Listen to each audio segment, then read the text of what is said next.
Ooh, somebody just liked me on Match.com. I think we should open the video with that. Well, I just did.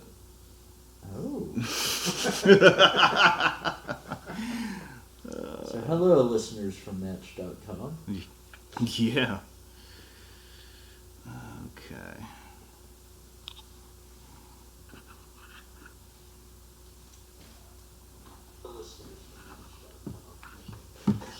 See?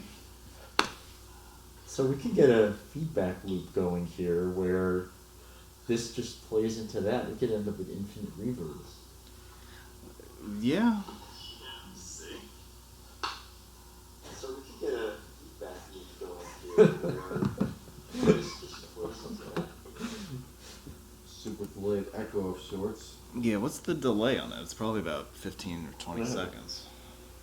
But I think that's what it is. yeah, like we could yeah. Yeah, how long ago did I say that? About 15 to 20 seconds, right? Alright. What, are you gonna time it now? I'm gonna time this now. Okay. Test.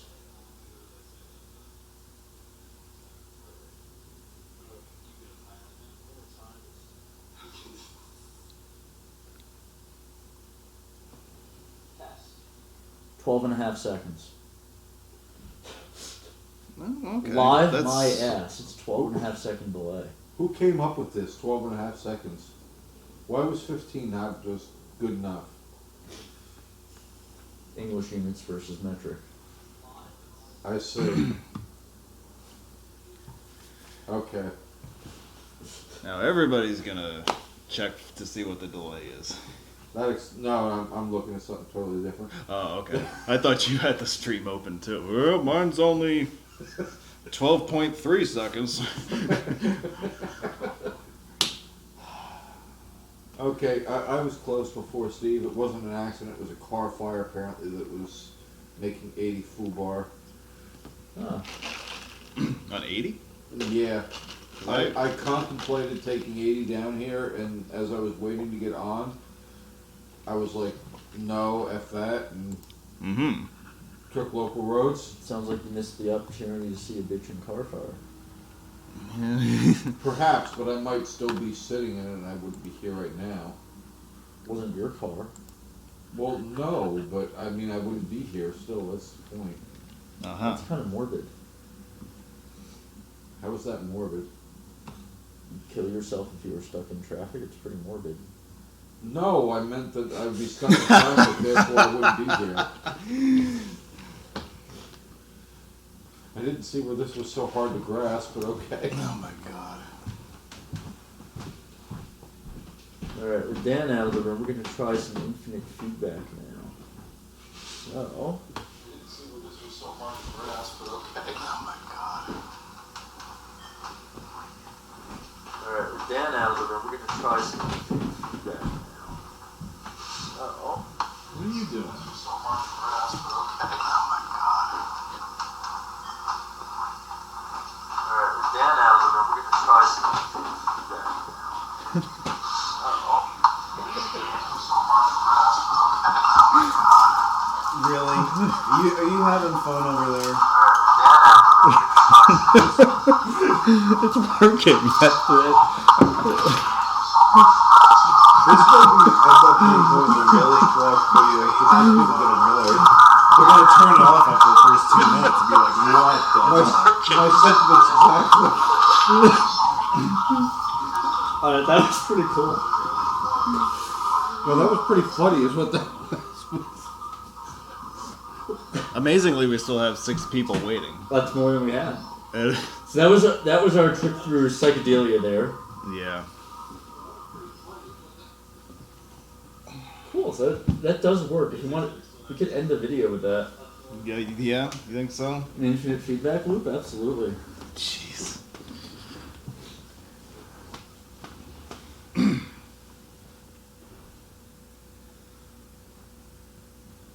I don't know why anyone would be watching this because we're not talking about roads or anything.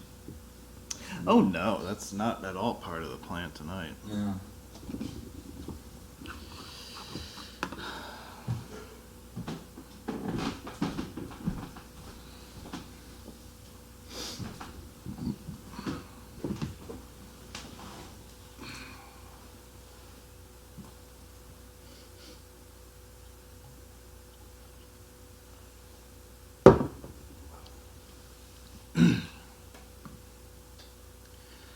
All right, good evening, everyone.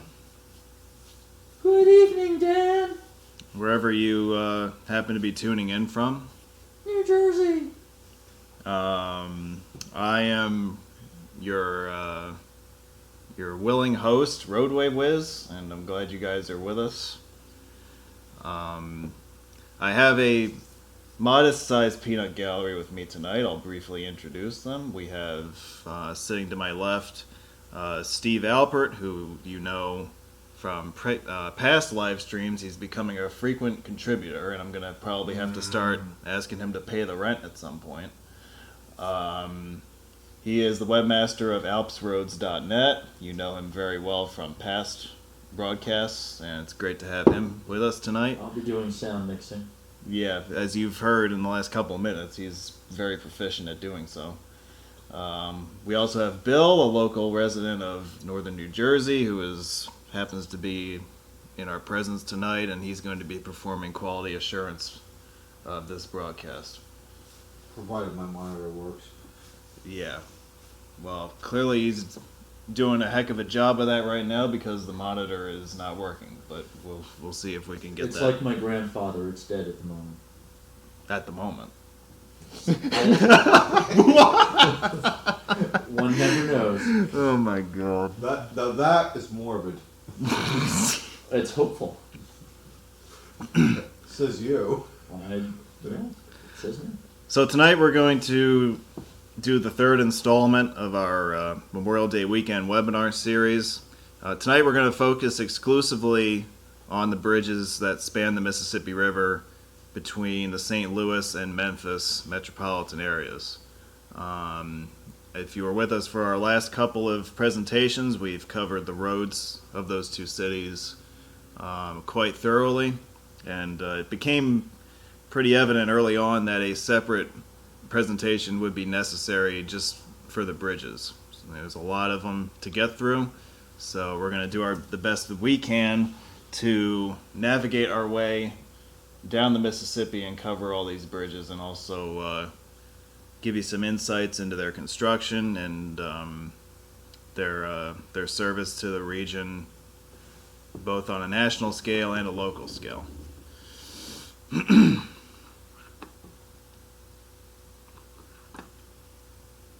All right, so now I counted them, and I'm pretty sure this count is right, but there are 21 bridges that span the river between Alton, Illinois, and Memphis, Tennessee. You're checking my map. Yep. Aren't you? Yes, he is. Quality assurance. Yep. Okay. 16 of these bridges are road bridges. These are bridges that fall within the scope of tonight's presentation. There are also 5 bridges that are exclusively for rail traffic. Are you counting defunct road bridges or only active ones? Because the MacArthur Bridge was a former roadway bridge. I'm counting that as a railroad bridge. Okay. Yeah. So there's 16 road bridges, 5 railroad bridges. We'll touch on the MacArthur Bridge in St. Louis during this presentation because at one time it was a road bridge. But other than that, we will not be touching on the railroad bridges. That's outside of the scope of tonight's conversation. The 21 bridges that span the river in this distance represent 3 centuries of engineering. The oldest of these bridges that still survives goes back to 1874. The newest of these bridges came online in 2014. Form versus function. They all perform the same function, right? Bridges span an obstacle. In this case, it's the Mississippi River, allowing traffic to get from one side of the river to the other. However, as you'll see as we progress over the course of tonight, there are numerous different ways that one can build a bridge over a river. Count 15, but go on. You wanna? Go on. You wanna? Go on. You wanna keep interrupting me? Okay. Yeah, I do. Okay. Cool. It's fun. There are many different possibilities for coming up with designs for these bridges, as you'll see as we go downriver. The main idea is to build a bridge the lowest possible cost, but also provide an ample level of service for the traffic in the area. And lastly, this website here that I have linked to, this is an excellent website if you want more information on on the bridges of the Mississippi River. We're only going to basically summarize all of them, but if you want to read more about them, this gentleman, John Weeks, has done a tremendous job of cataloging and providing historical insights and current information to all the bridges of the Mississippi, like starting up in Minnesota and going all the way down to Louisiana. He's got all of them cataloged on that website. So if you have time on your hands after this and you want to read into these bridges more, I strongly recommend you check out his website. It was my go-to website when I was coming up with the slides for tonight's presentation. I see some stuff in the yeah, we're bridge lover. We're covering all the road bridges from St. Louis to Memphis, so we will get to the vast majority of the ones you've mentioned there. Now, we can't really have a conversation about bridges over the Mississippi River and their engineering without touching on the 800-pound gorilla in the room, which really didn't become a mainstream topic until somewhat recently, and that is the Madrid Seismic Zone. It's a very active area. It's near the Missouri Boot Heel along the Mississippi River. It's named for the community of New Madrid, Missouri, which is more or less right in the crosshairs of this seismic area. The fault is very active. There are about 200 earthquakes of magnitude 4.0 annually. That adds up to one roughly every other day. The vast majority of these earthquakes are not felt. As I said, they're below magnitude 4. But the ground is, for all intents and purposes, constantly in motion in this area. Southern Missouri, western Tennessee, northeastern Arkansas is generally where these earthquakes occur. Now, why is that? Well, do you want to get into... I assume this is going to be a seismological webinar. It isn't, but Okay. we can touch on it. I think we just did. Okay. We can, No, we're good. I mean, if No, you go- want go ahead. to... Okay. I mean, this is your opportunity to contribute something. We can ignore all the science. I don't want to ignore all the science. Most people do. So the U.S. Geological Survey has done extensive research on the seismic zone in the last 50 years.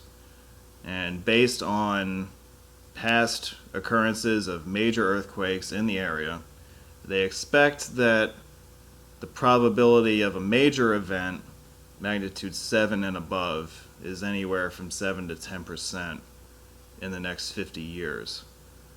The probability for a less intense event, magnitude 6 to 7, say, is somewhere in the area of 25 to 40%. So what this amounts to is a high impact, low probability event. It happens every 300 to 500 years on average. There's been, as I said, a lot of research done to discover and really determine what the frequency of these events are, in order to properly determine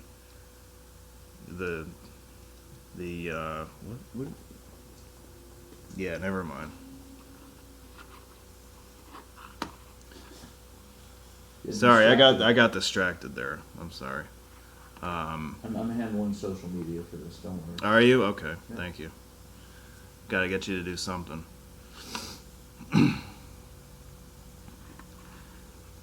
So I would say that the baseline event for the New Madrid Seismic Zone that everybody comes back to is the event of December 1811 and February 1812. There were 3 major earthquakes that occurred within a short period of time, there were thousands of aftershocks. The problem with New Madrid and doing research on it is that there were two major issues. One is that there were no seismographs around in 1811, so we don't have the hard data to tell us how strong these earthquakes were. And the other issue is that the area around New Madrid was sparsely populated. It was mainly frontier country. There were a couple of settlements in the area, New Madrid being one. The town of Little Prairie, Missouri was another. But in between and up and down the river, there wasn't a lot of activity. So there wasn't a lot of structures that were built at the time, so we couldn't really determine. There wasn't good, reliable information as far as structural damage. But based on a number of those factors, researchers believe that these major earthquakes were within the 7.5 to 8.0 magnitude range. They are some of the strongest earthquakes ever recorded in North America. And if they are to the higher end of this spectrum, they would dwarf even the famous 1906 earthquake in San Francisco. As I said, there were thousands of aftershocks during this period. Some of them were even as strong as what we would consider the major earthquakes. They were magnitude 7 and above aftershocks. And this went on for a period of about 2.5 months. The earthquakes, the major ones anyway, were felt as far away as New Orleans. They rang church bells in New York City and Boston, and they were significantly felt in Charleston, South Carolina. Eyewitnesses in the area, in Missouri and in Tennessee, witnessed odd phenomena that accompanied these shakes.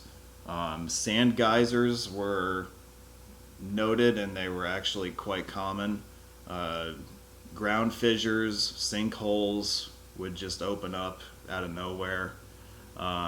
The geological feature that is today known as Reelfoot Lake was created by one of the earthquakes. Land right along the Mississippi River subsided several feet and allowed the river to flood the coastal plain. There was a lot of reanimation of the dead also. It's where Legends of Zombies came from. Is it? Yeah. Okay. Major earthquake. I'll go along with that. So the land subsided to create the lake, and then somewhere along the line, probably in a future or in a subsequent earthquake, the land rose back up, entrapping all that flooded coastal or that flooded alluvial plain. So that lake was therefore created, and the lake remains today as a remnant of the ground movement associated with the 1811 and 1812 earthquakes. There were waterfalls and dams that were noticed in the Mississippi River due to ground movement beneath the river as well. Eyewitnesses report a dam forming somewhere in the area of New Madrid, and the river actually flowed back north for a period of time. And this, of course, resulted in all sorts of flooding up and down the river from St. Louis. It's as far north as St. Louis. So that's the baseline event that we have to go on, and we think that, as I said, these events have happened roughly every 300 to 500 years in the past. So this is it's not like 1811 was a one-time occurrence. That was really the original thought. But then going back into the history and digging around in this area, they found that there were in fact several other large events of that magnitude. Now, if this map on the right here, this shows you the overall scope of the fault system. The red dots represent earthquakes, so you can tell quite easily based on where the earthquakes are, where the fault line is. Centered around New Madrid, there's a major leg that branches into northwest Tennessee and Dyersburg, and then there's another leg that branches off and heads down into northeastern Arkansas. If we put the rough, and again, this is all estimated, but if we superimpose the approximate locations of the epicenters of the major 1811 and 1812 earthquakes onto a map of today's development, you get the map that's on the left. These magnitudes, I believe, are quite high. They're too high, in fact. Yeah, these are... Don't worry so much about the magnitudes, because these are a lot higher, I think, than what actually An was. interesting note for the presenter. Yeah. This is what your presentation looks like. So when you're presenting, the resolution squeezes into this smaller screen. So when you're saying don't look at the magnitudes, in fact, we can't really look at the magnitudes. We can't really read anything. I don't know if that's only... I've never had that problem, but Yeah. I don't know. I think YouTube is taking your screen and shrinking it to 800 by 600, whatever this may be, and then broadcasting that. Yeah, I don't know. So I've never... Interestingly, Okay. yeah. Note for future presentations, make type larger. Okay. I've never had any issue with that before, but... I've never watched your presentations before. Okay. Keep drinking. Maybe you want to check the other two also. at Yeah, some I should. point. That's your little assignment for now. You definitely should. Yep. The point here isn't really to emphasize the magnitudes, it's to show roughly where these earthquakes took place. Yeah, I'm not as up on my earthquake terminology. They're definitely not the Richter scale numbers, because those can't be right. They're way too high.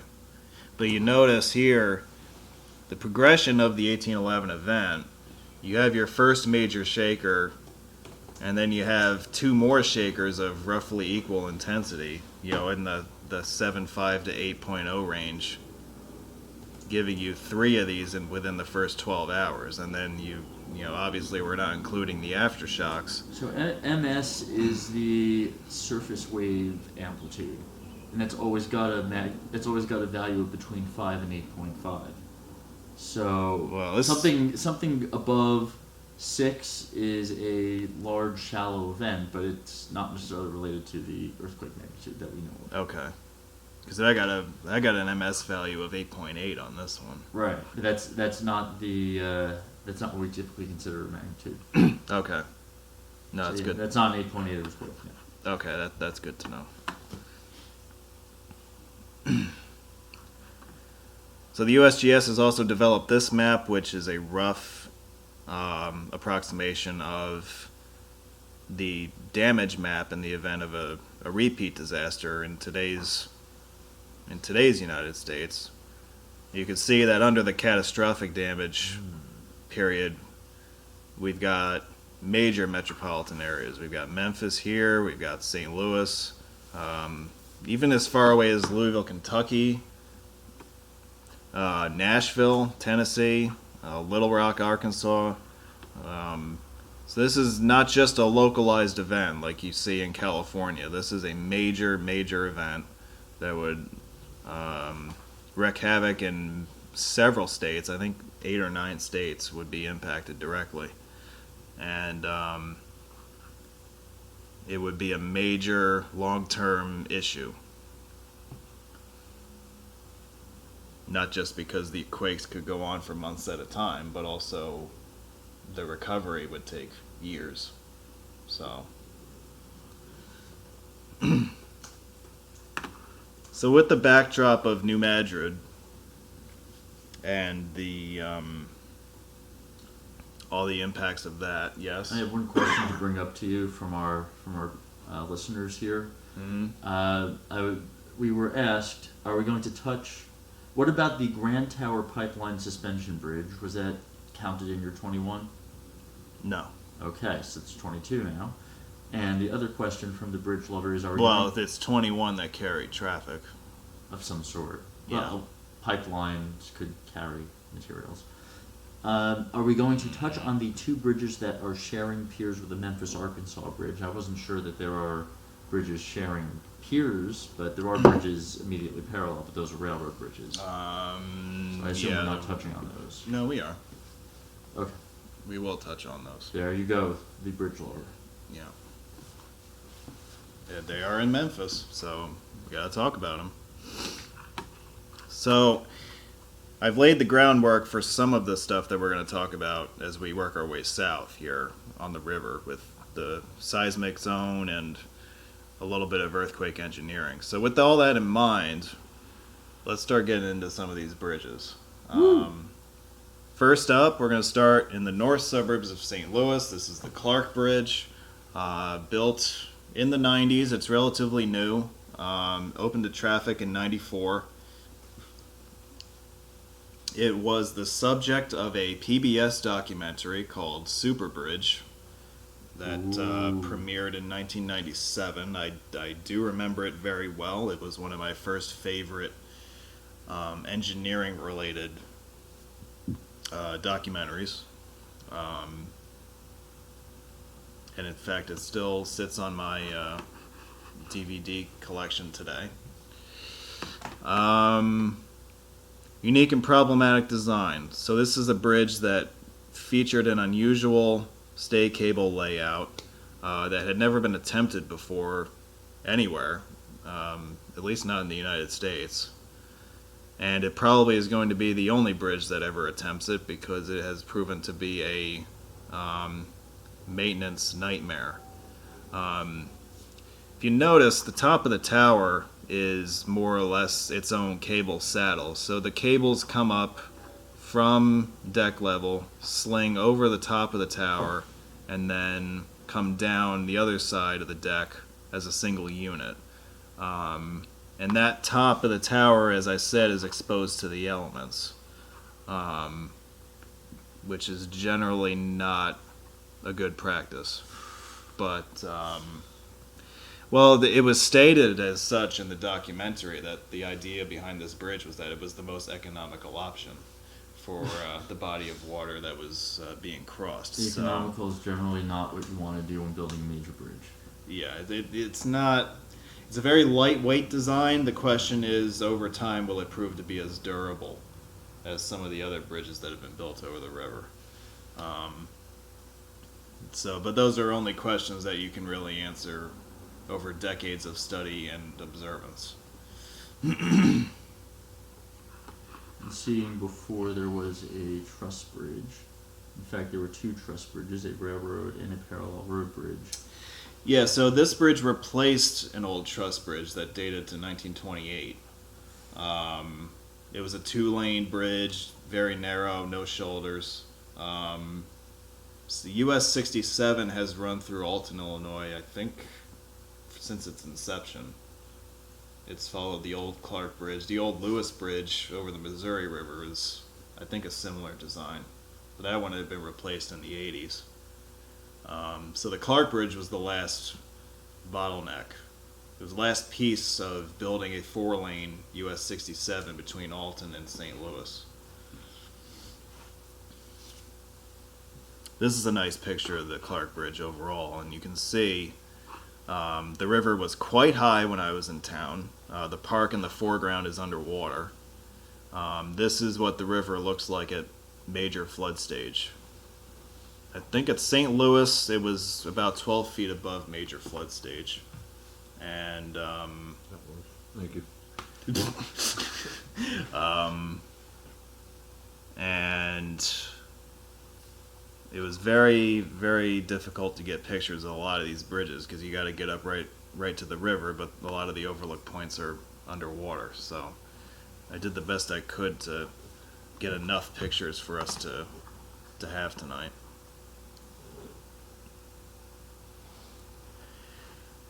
As I said, we're going to cover these bridges from north to south. So if we follow that logic, next up is the bridge that carries I-270 over the river.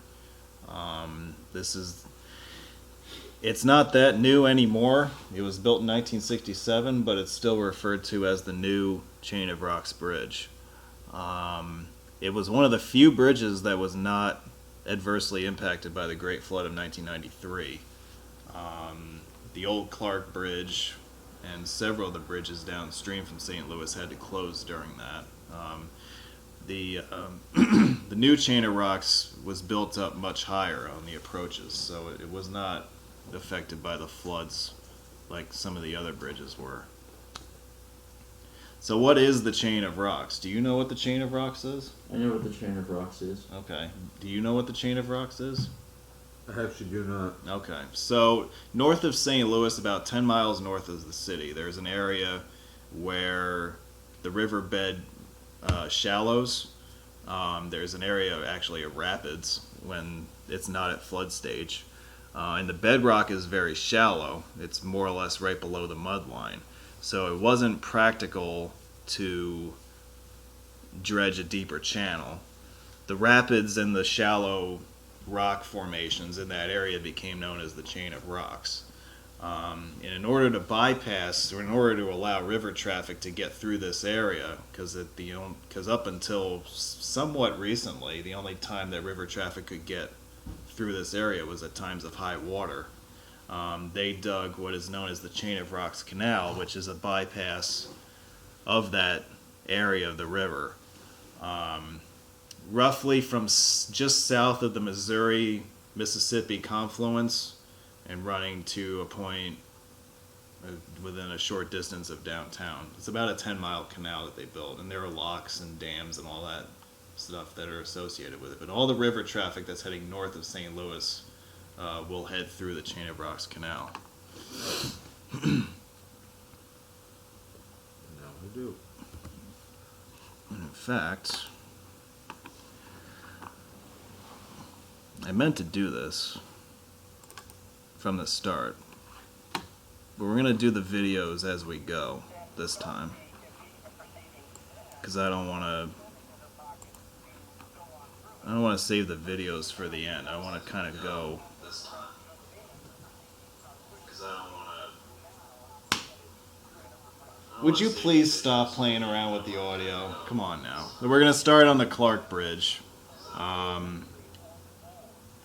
The road you're traveling on right now is the northbound side of US 67. And as you notice, there's two-way traffic up here when there normally shouldn't be. And that is because the southbound lanes are underwater.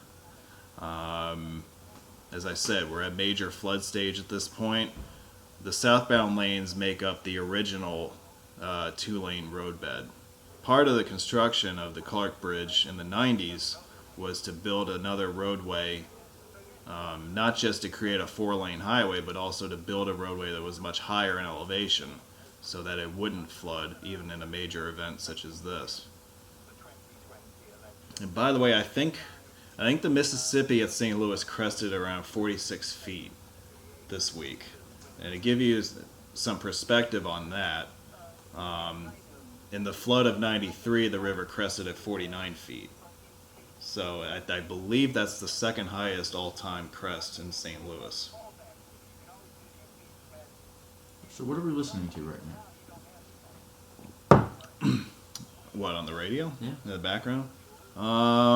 So the flagship station of my St. Louis video series was KMOX 1120 AM. So you're probably listening to some goofballs talk about something. Very nice. Yeah.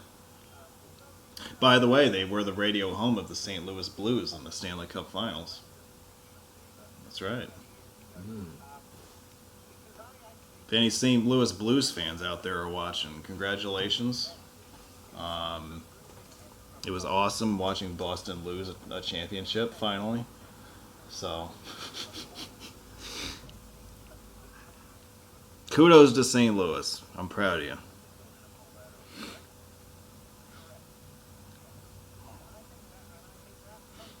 So this bridge ends up in Alton, pretty sizable suburb of St. Louis. Interesting fact about this bridge is where it was built, there was, at some point at least, there was a Riverfront Parkway that was intended to be completed, which is Illinois Route 143. The part that goes under this bridge, which is now called Discovery Parkway, was originally the 4-lane 143, and it had a stub end just before the old bridge. When they built the new bridge, they rerouted 143 up over onto what's now called Landmarks Boulevard to receive it, and they basically abandoned the old 4-lane in place. If you look at an aerial photo near the water between Ridge Street and Henry Street, you can still see the 4-lane highway there along the water. Okay. Neat. So I must have gone right past that Yeah. and didn't see it. if you didn't know it's there, there's only about a half block of it left, and that terminated right where the old bridge, right before the old bridge came in. So they completely reworked that in the 90s to tie in the new bridge. Okay. That's cool. They didn't talk about that in the documentary, but that's good to know. Now they've talked about it in this documentary. They have. So now we've jumped to I-270, and the high-rise bridge that we're crossing right now is the span over the Chain of Rocks Canal. These bridges were put in place in 2015. The original dual-span truss bridges that span this area were taken out of service and replaced. This took place again, I think it was in the last 5 years. So this new approach to the Mississippi River crossing came into service at that time as well. And there are some pretty boring bridges across the Mississippi. I would say this is right up there with the most uneventful of them. Unless you look to your left. Or your south, I should say. That is true. And we're going to touch on what lies to the south in a couple of minutes. Yep. But if you look to the north, you don't see anything, right? I don't think there's anything up that way. There's nothing. Yeah.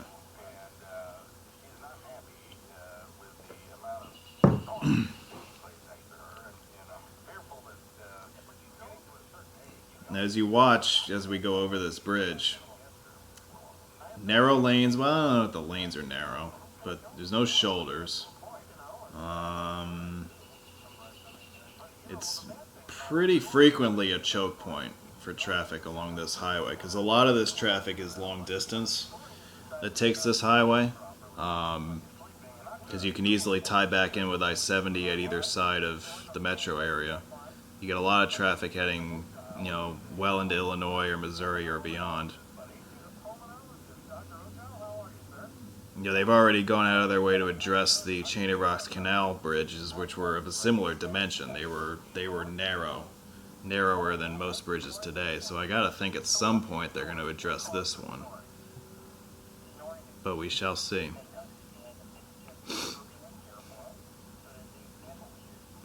You still in charge of social media over there? Or not social media, but the comment section? We'll call it social media. We can call it that. Yeah, as I had hypothesized, 270 is a shorter distance than 70 through St. Louis, let alone not hitting the downtown. So there's a strong incentive for through traffic to be on 270. As long as they're not following 70 blindly. Well, there are people who do that. For sure. Now, Steve alluded to what happens if you look to the south, and you see this bridge. This is the original Chain of Rocks Bridge, built in the 20s. It is one of the real treasures of the Mississippi River, I would have to say. It was one of the neater crossings of the river. It depends whether my company built it or not. Because if we didn't build it, it's a stupid crossing. Okay, well then it must be stupid then. Might be. Get your kicks. It was the Mississippi River crossing for US 66 for a number of years. As are most of the next few that you're going to mention. Yeah, it was realigned quite a bit. Yeah, all the way down to MacArthur, basically. Just about every bridge except the new 70 bridge carried 66 or alternate 66 at some point. Yeah. This was the northernmost and I believe the last of them to do so after 66 was rerouted to bypass downtown. Okay. So it was later in its life. Yeah. Because it definitely went over the Poplar at some point or another, and it definitely went over the MacArthur at some point. And there's at least, and definitely at the very end it went, the Poplar, it also went over Eads and MLK, or at least one of the two. At least Eads, I think. Okay. And McKinley. Really, McKinley too? I didn't know that. At least, if not the main route, then the alternate or business route, but some form of 66 used McKinley as well. Wow. Wow. There's been a lot of routings through that general area. Interesting. Okay. As you can probably tell, it's no longer open to vehicle traffic. I believe it was closed when the I-270 bridge came online in the late 60s. So it has not seen vehicle traffic since then. It has been rededicated as a pedestrian and bicycle facility, so it lives on in that capacity today. It was closed in 1970, nearly 4 years after the new bridge was open. Okay.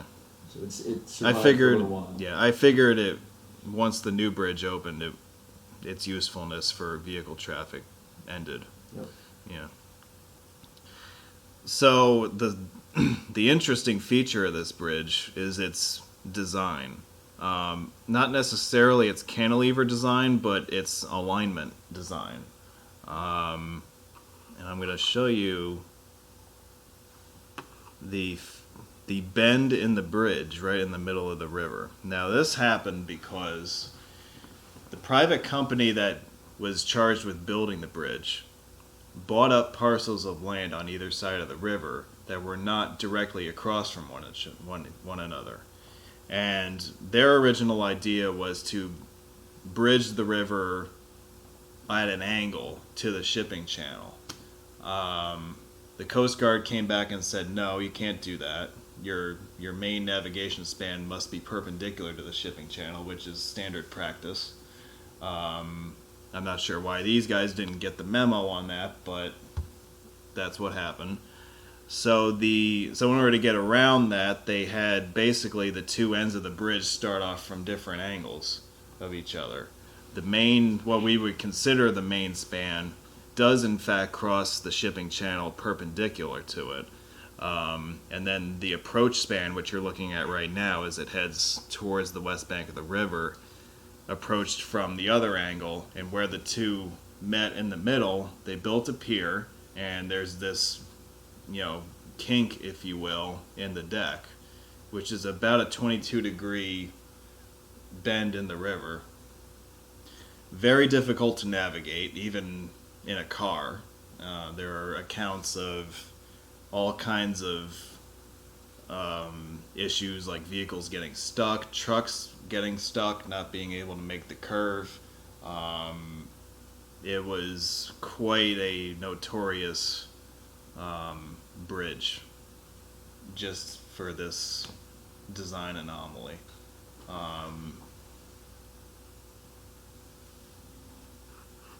Which is why we love it, of course. We love bridges with anomalies in them.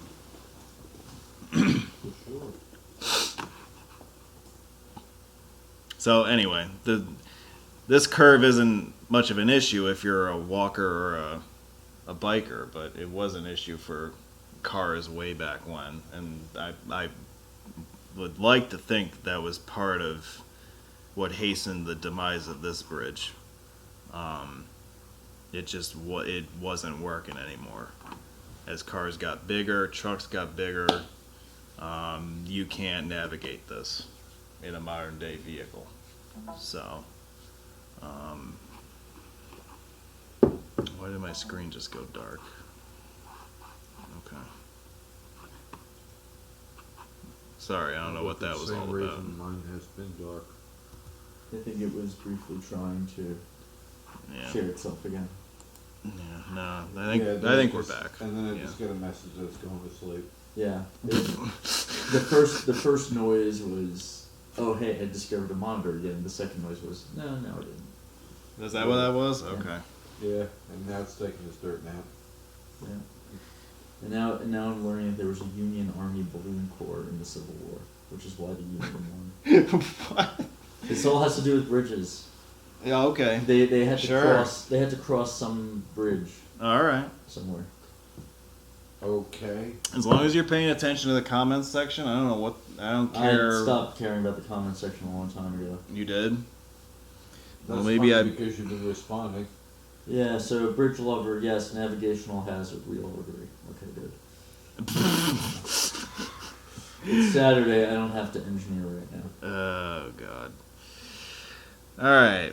We're entering now the city of St. Louis, and this is the McKinley Bridge. That's the next one up.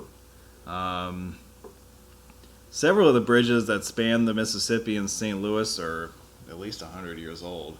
This is one of them.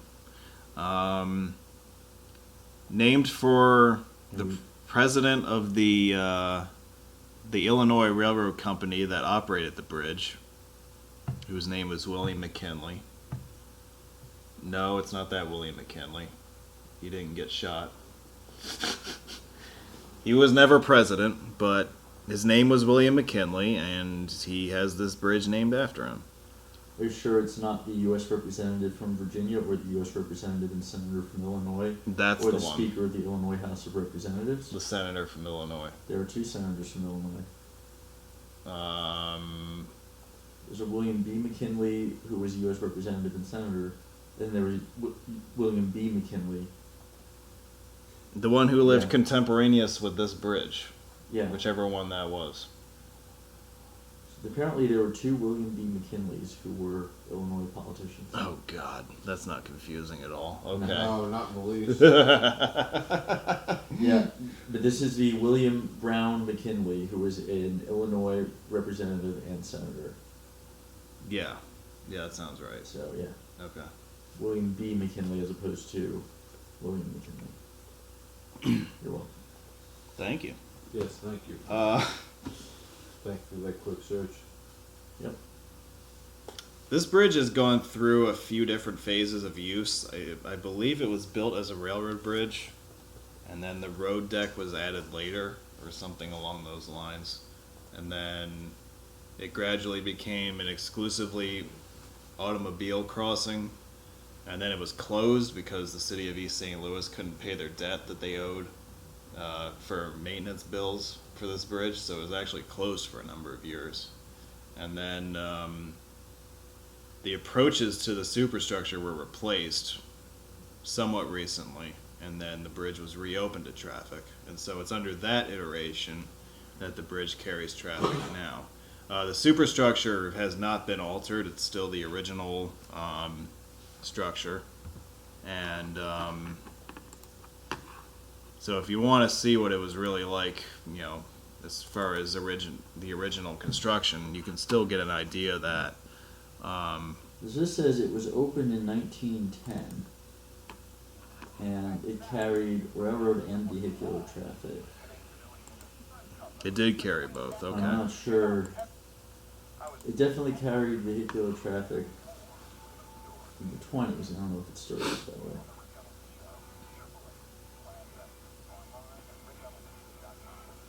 I believe it always had a walkway, though.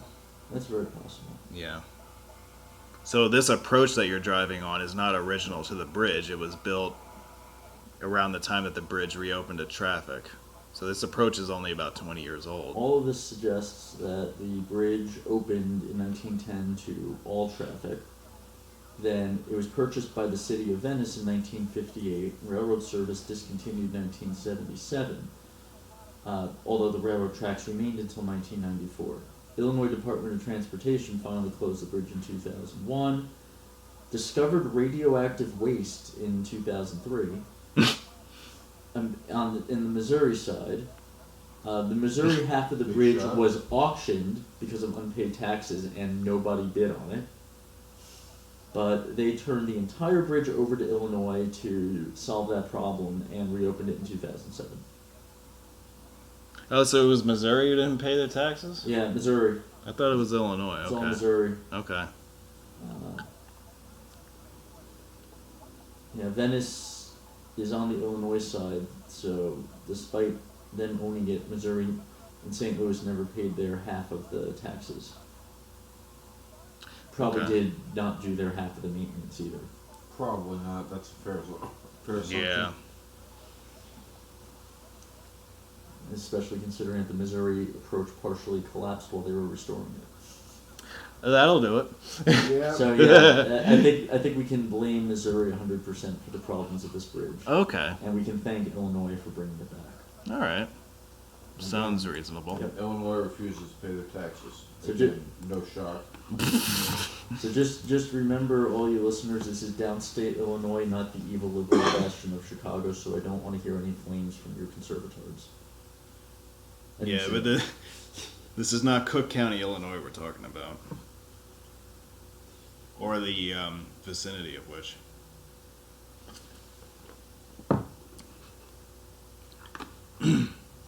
Let's talk about a recent bridge, shall we? So this is the newest of the Mississippi River bridges in operation. Came online in the last 5 years. It is relocated Interstate 70. The idea came about that in order to relieve traffic downtown on the interstates, one of the things that had to be done was build a new bridge somewhere along the river outside of downtown in order to divert a large number of vehicles away from the Poplar Street Bridge. And the solution they came up with was to relocate I-70 via a new bridge just north of downtown, and the result of which is what you see today as the Stan Musial Veterans Memorial Bridge. The name honors baseball royalty. Stan Musial, or Stan the Man as he is known in St. Louis, is probably the greatest Cardinal position player of all time. I will defer to my Cardinals fans in the audience as to whether he is the greatest Cardinal of all time, but he's certainly. Unquestionably. You think so? You ain't even a Cardinals fan. I think right now we're all St. Louis fans, so I mean, we're all St. Louis hockey fans, Yeah. at Hockey least. fans, yes. Baseball, however, not so much. well, when I look up greatest Cardinals baseball players, Google first gives me Stan Musial. So let's just say he's. All right, let's go along with that. Okay. Although no offense to guys like Lou Brock, and Lou Brock, Bob Gibson, Enos Slaughter, Ozzie Smith. Ozzie Smith, yeah. Yeah. Albert Pujols before he chased the money. I don't know that. I'm not mentioning Pujols. Dizzy No. Dean, Dizzy Dean was on the Cardinals? apparently, Oh, okay. I did not know that. according to Google anyway. I can't vote for any of these guys for the Hall of Fame. Rogers Hornsby.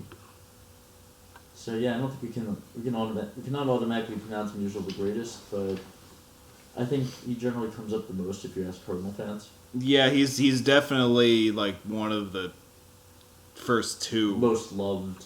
Yeah. Yeah, right now the list, the ranker list voted by all users puts Musial above Hornsby and Dean. There you go. Okay. There you go. Gonna fuck with this list now. This is a nice view of the bridge, as we're talking here. It's a 4-lane bridge. It's expandable to 6 lanes without shoulders. The original idea for this bridge was actually to build a twin span. So the bridge you see here would have had a twin immediately next to it. So it would have had like a double diamond shape to it.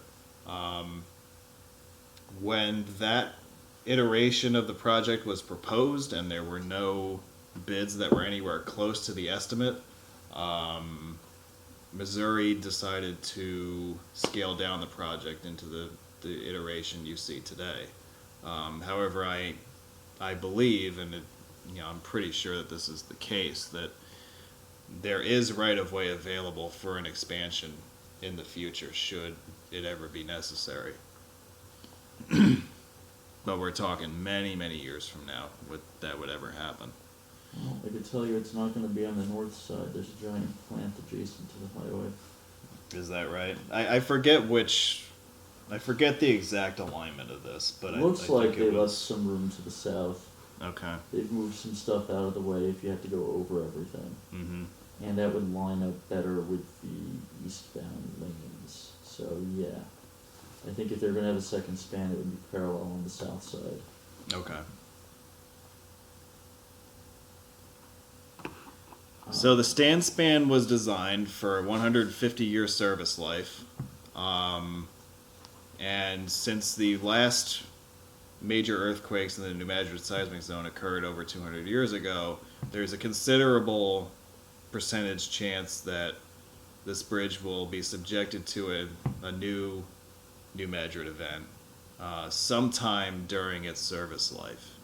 And so engineers, when they designed this bridge, had to get around the question of how to build an earthquake-resistant bridge in an area of the country that isn't really known for earthquake engineering. So what they came up with was a deep foundation design, all the way down to bedrock, and the installation of what are known as isolation bearings. So what basically happens is these bearings are built to connect the bridge piers, or the substructure, with the deck. And during earthquake shaking, these bearings will move, as you see in the bottom right, in a certain radius of direction. And they allow the superstructure to move independently of the structure beneath, which will allow the bridge to be more flexible and will reduce the risk of severe damage or collapse in the event of a major earthquake. Is that basically the gist of it? What are you looking at? Oh, okay, that's not bad. You agree with that, right? I'm not a seismic structure designer, so I can't really comment on anything. But that sounds right to you, though. It's in your presentation, so... Okay. Since I'm an engineer, I can't agree with something if I'm not knowledgeable on it, so I'm just going to pass the buck. If you're wrong, it's your reputation on the line there. That is true. We both have those magic letters after our names now. Yeah. So, but these are just a couple of the considerations that were implemented. Again, you don't typically see earthquake engineering out in this part of the country, or at least you wouldn't expect to see it. You're gonna have to. But in a case like this, and it's an important enough crossing, it's a major interstate crossing. It was better to be on the safe side and engineer this bridge in order to withstand potential impacts from the New Madrid fault in the future. 35 cents a day. Your rate is guaranteed not to ever. We'll go for a quick ride over the stand span before we head south to the next bridge.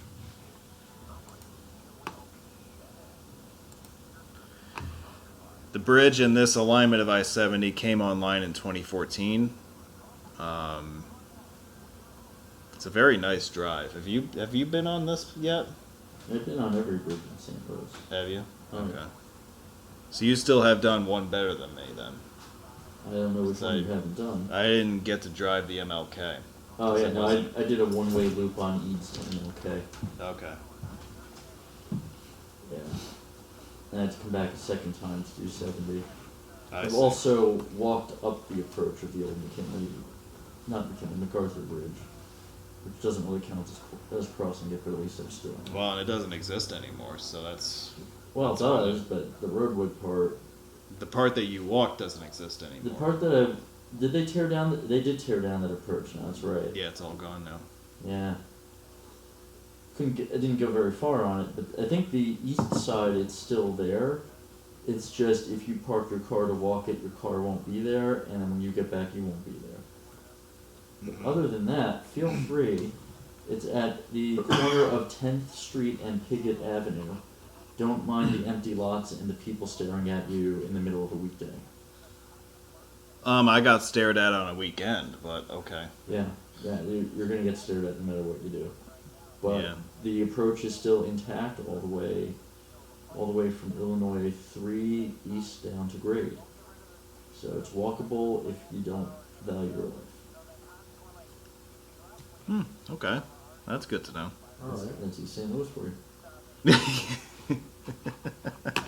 you. Yeah, my experience That's with at your own risk. my experience was I was gonna go check out the end of the bridge and decide what to do if I wanted to walk it. So I got out at the old western terminus of US 460 and I curled around towards 10th Street to Pickett Avenue Okay. and past all the empty houses, and the one house on the corner had one person sitting on the steps watching me and just nothing else going on in this entire, clearly what used to be a neighborhood.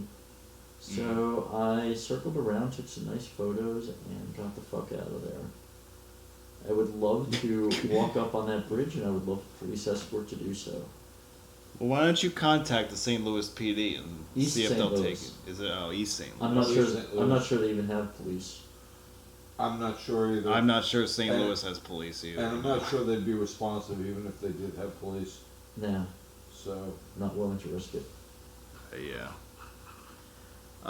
So, next up is the bridge that was originally known as the Veterans Bridge when it was built in 1951. It was renamed in honor of Martin Luther King following his assassination in 1968.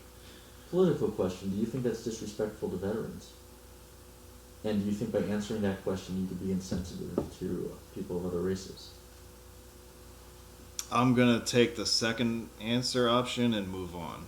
Very good. Very good. Move on. So, I think this was another bridge that had issues with jurisdictions not paying taxes. I think this one might have been the one that was Illinois, East St. Louis in particular. Like they built it and then they assumed ownership of it or something. It was owned by the city of East St. Louis originally, so you know there's issues. That's a recipe for disaster. Yeah, it was a toll bridge, but it fell into disrepair when the Poplar Street Bridge was completed because everyone could use that one for free. Mm-hmm. So they didn't have enough revenue to maintain the bridge, and therefore they had to give it up. Yeah. Okay.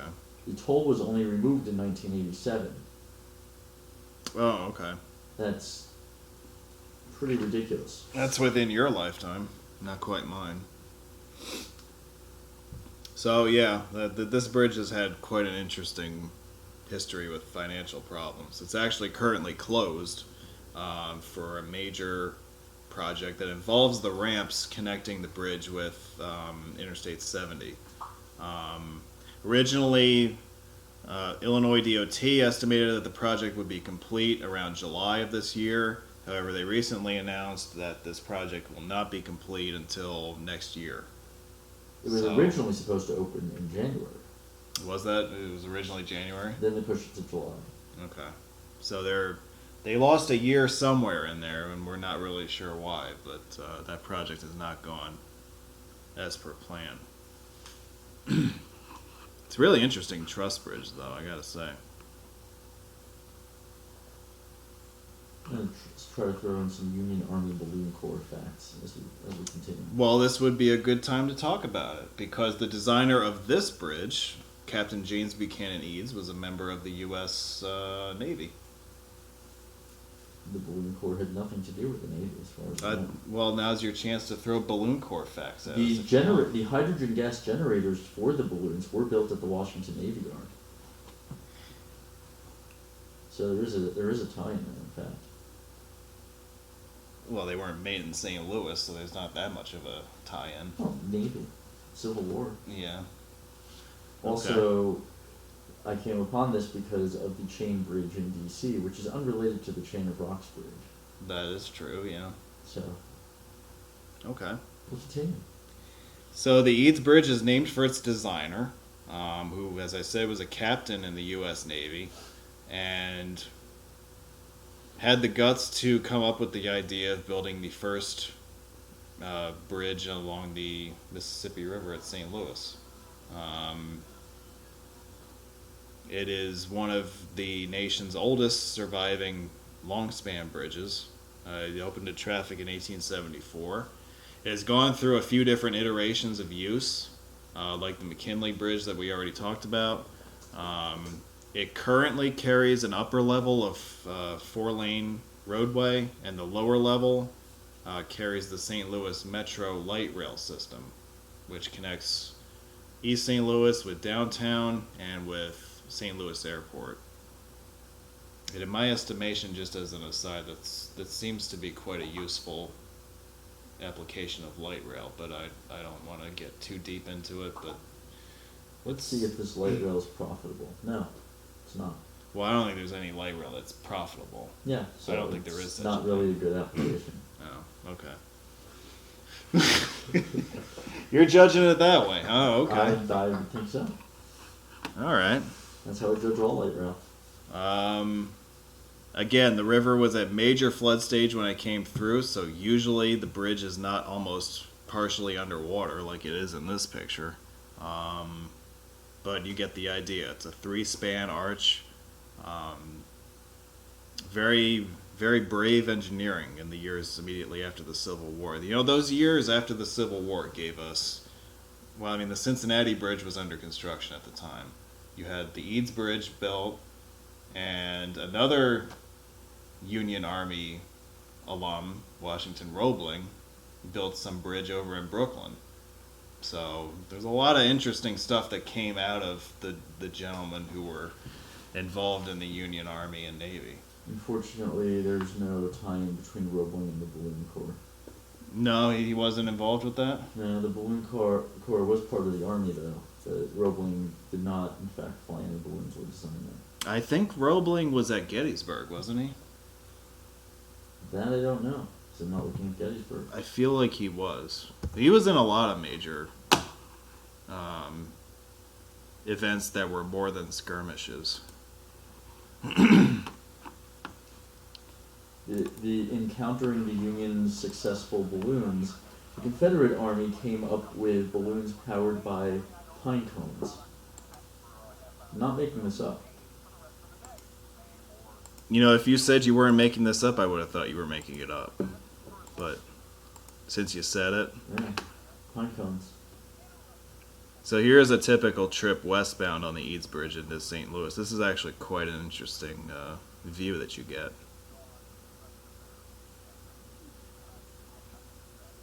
They also made balloons out of dresses.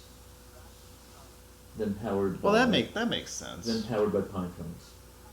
So, like, they lit the pine cones on fire? Is that the idea? Yeah, soaked them in oil, lit them on fire. Oh, okay. But, yeah, the Union, I think, was a little more successful with that. I see.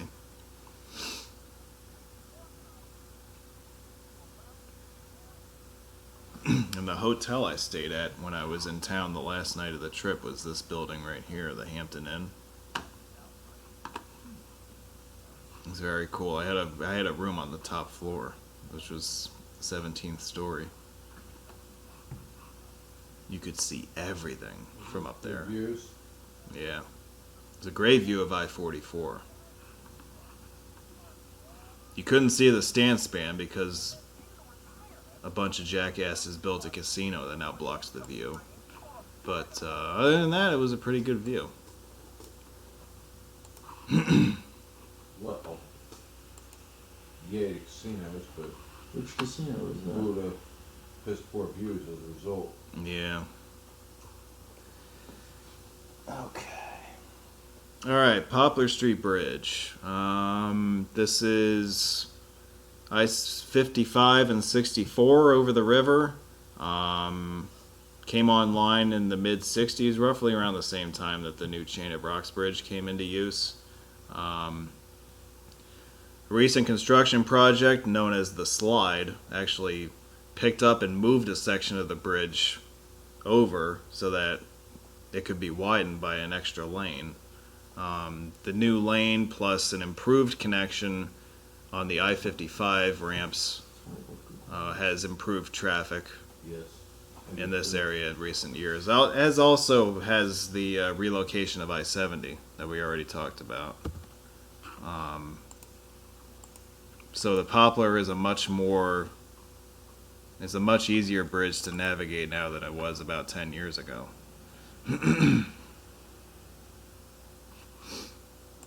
I think I showed this video last week, but I'll show it again because it's actually my favorite trip over the Poplar. If you're approaching it from the Highway 3 northbound approach in East St. Louis. As you make the turn on this flyover that we're on, you get a pretty good view of the St. Louis skyline. And if not for all the trees in the way, this would be a dynamite view. But it's still not too bad as it is. We're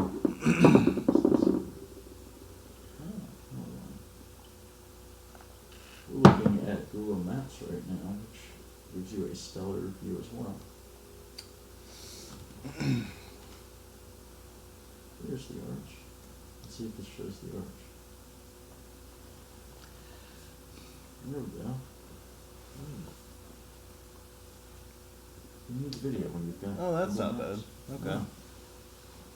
That actually shows the gap between the two roadways before Yeah. they closed it. Yeah. Or the gap that was created by the slide of the southbound lanes. Or the southbound, the westbound. There we go. There we go, yes. So that would be.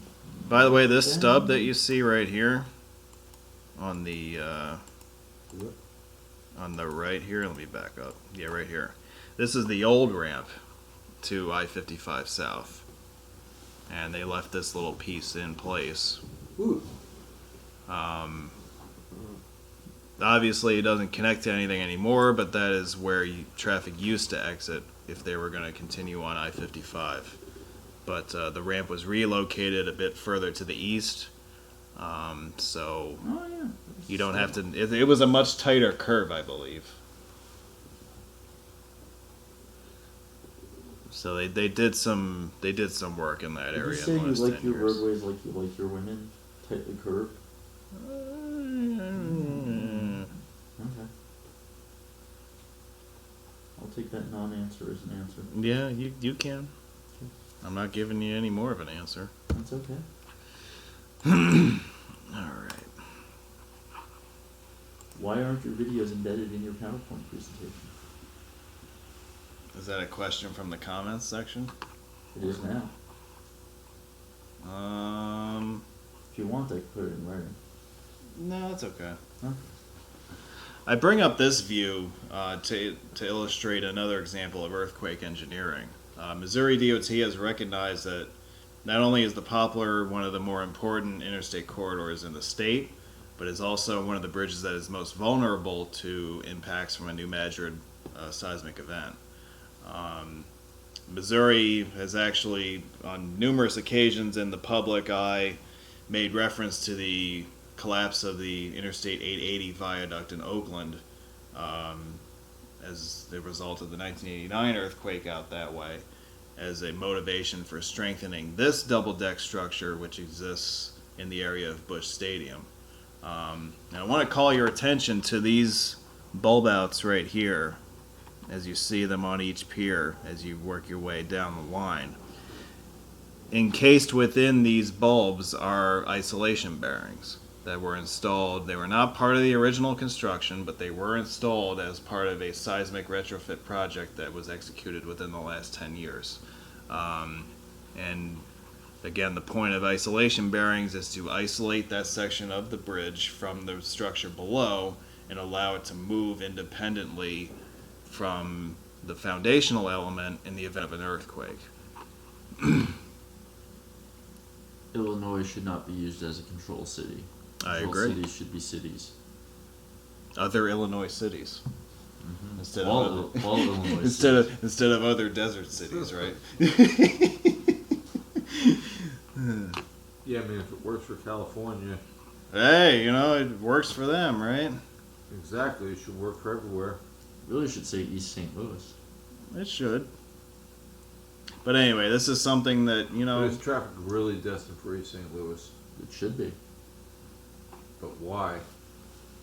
Well, it should be revitalized. Should be. I said should. I don't envision it ever happening. I've been very openly saying it should be. You better have a lot of patience. Who are you talking to? he's looking at you. Who do you think he's talking I to? tend to not look people in the eye for that reason. Yeah. That's evident. So will touch briefly on the MacArthur Bridge because it used to carry a roadway but no longer does. It was built in about 1912. It was St. Louis's response to the other bridges in the area that were heavily tolled, the Eads Bridge and the McKinley being the ones in particular. And so they sought to build a publicly owned bridge over the river. So it was known originally as the Municipal Bridge when it opened. In other words, it was a toll-free crossing that helped to break the monopoly of toll collecting bridges on the river. This bridge was renamed in the 40s for General MacArthur, and it used to have a bi-level system. There were 2 decks on it. The remains of that upper level can be seen here with these floor beams that used to support the upper level roadway, but that has long since been removed. The only traffic this bridge carries today is railroad, even though at one time it did have an upper level roadway and pedestrian walkways. Obviously I don't have video of this bridge because they don't let me drive trains on here. I wish I could show this on there right now. Oh, okay. Yeah. So it would rise up as you show in your frame there at the last moment, right as what you can see here is right as this other railroad comes in from the south. Oh, that's cool. This would then duck over into the truss span, which is shown in the postcard. So when they removed the roadway approach, but did they remove all of this upper level approach as well, or only the little bit that was still down to roadway level? Like, did they only remove those 2 blocks, or did they go all the way up there and remove the whole thing? You know, I would have to check my video of the interstate in that area, but there's a piece that's still there. Yeah. Okay. So I don't know if that's the exact one. Okay. There's a piece that goes over the interstate still at that spot. That's good. But I don't know if that's the remnant of the roadway or a railroad approach. I couldn't tell you that. It looked like both, so we'd have to see if it was a remnant or still active. Okay. Let's continue. This is next up. Is the Jefferson Barracks Bridge, which is a twin-span tied arch bridge. It was built in stages in the 80s. They were built separately.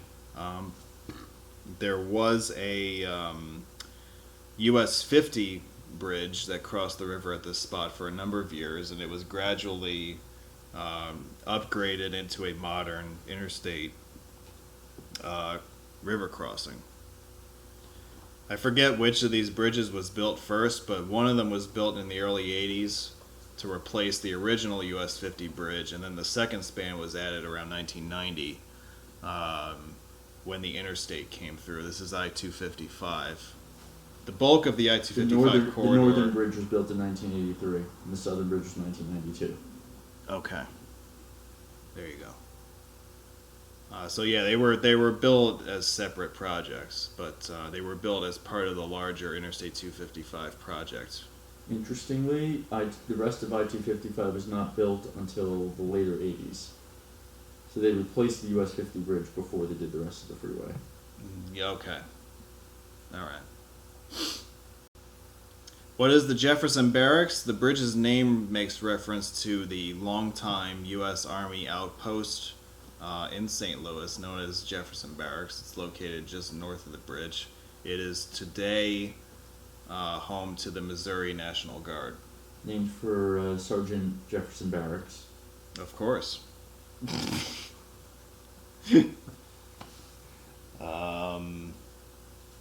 By the way, a relatively recent event that happened and had me kind of nervous about my trip out to St. Louis was that the westbound span of the bridge was closed for about a week because of a routine inspection that discovered cracks in certain connections. I mean, the public, what the media got on the story was rather vague, but there were cracks in critical connections that were discovered.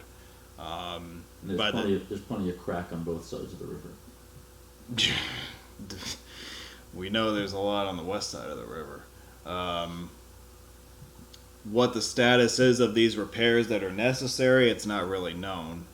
There hasn't really been much said about it since then. By the time I came through, the westbound bridge was fully reopened. So obviously they came in, they did some work on it to address it. You know, we're not really sure exactly where this is going to go from here. You know, what the actual long-term repair procedure is going to be. One thing that I can tell you is that we're now going to watch a trip over the bridge on the eastbound crossing. So I-255 serves as the eastern bypass around St. Louis. It's predominantly in Illinois, although its first few miles are located within Missouri. And the centerpiece of this bypass is the bridge that we're crossing right now. It's one of the few bridges in the St. Louis area that has lane control arrows on it. Are there others? There's at least one that I can think of Does off he the have top of another my page in head. it? No. I think this is the only one on the Mississippi that does it. There's one on the Missouri that does. I think this is the only one on the Mississippi that has lane control. You can't think of any other. It's either the 360. I think it's the 364 bridge over the Missouri River that has lane control arrows on it. What would work for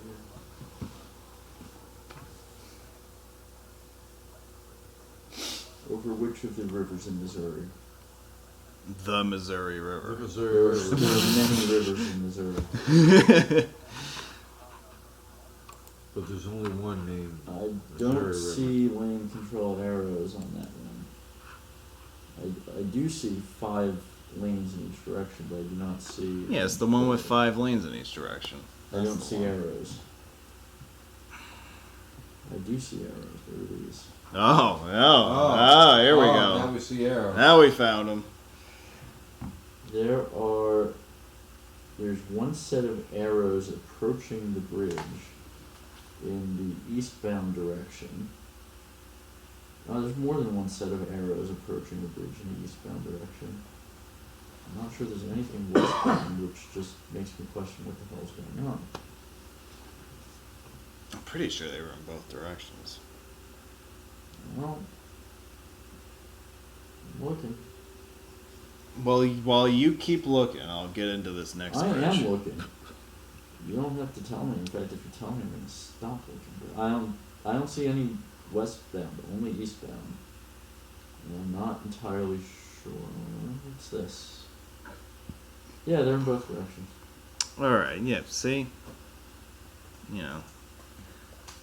So we've now left the metropolitan area of St. Louis, and we're now heading south on the Mississippi, in the direction of Memphis. And the first bridge that we come to, there's 2 bridges that cross the river, there's actually 3, between St. Louis and Memphis that we'll touch on. The first bridge we come across is the Chester Bridge, built in 1942. The note here says it's the oldest road bridge south of St. Louis. That's actually not correct, so disregard that title. It's one of the oldest ones still in use. And I actually just realized that was not correct like 30 seconds ago. What is the oldest road bridge south of St. Louis? Well, I know that the Huey P. Long in Jefferson Parish is older by several years. Why would you lie to us? I didn't lie. I just unknowingly did not tell the truth, which does not necessarily constitute a lie. So, Very political. I'm gonna run for office someday. Engaged in misinformation. You may look at this channel as the fake news of road videos. What do you think? Alternative facts. You know what? That's That's true what too. it was, I yeah. could have said that it was the oldest road bridge south of St. Louis, and then I could have spun it to say, well, you know, the Huey P. Long in New Orleans was recently reconstructed, so it doesn't necessarily count. But It just predates this. It's not older. that's true. That is true. Steve has now left us. So don't return empty-handed. Just saying. God, my voice is shitty. Popeye the Sailor Man, the creator of the famous Popeye cartoon, is a native of Chester, Illinois, and there's actually a dedication plaque and Popeye statue in his honor at the foot of the Illinois approach to the bridge.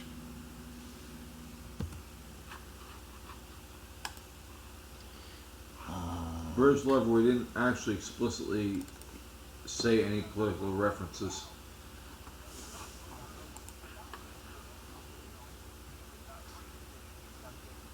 Oh, what political references? I didn't say nothing. I just said I was going to run for mayor. I was going to be, my new Right, nickname but- is going to be Mayor McCheese. You know? Exactly. there was no political affiliation mentioned whatsoever. I love how Steve has left us, yet he's still commenting. Left us. Hey, be careful when you're using that L word around other people, okay? A lot of people I'm don't left-handed. I'm left-handed too. See? And speaking of left-handed, enjoy this trip over the Chester Bridge eastbound as we leave Missouri and enter Illinois. Most of this structure is largely untouched from its original 1940s construction, so it's a very neat little study on period engineering. And by the looks of it, it could use an overview. It could use a bit of reworking. But this is one of the bridges over the river that's kind of in the middle of nowhere, so it doesn't get near the amount of attention of I the had to bridges turn in the off the metro audio when I areas. heard period engineering. Let's get back on topic of roads here. Sure. You want to get on to the next bridge? I'm still watching this one. Let's talk about the next bridge then. Cool. Um, I just hope Bill Emerson wasn't a politician. he was a congressman. Here's another political reference for you. What political party was Bill Emerson? I don't know, Steve. Can you fill us in on that? He was an American politician from Missouri in the House of Representatives. He was a Republican. Alrighty. Yeah. And I believe he was responsible for securing the funding for this project.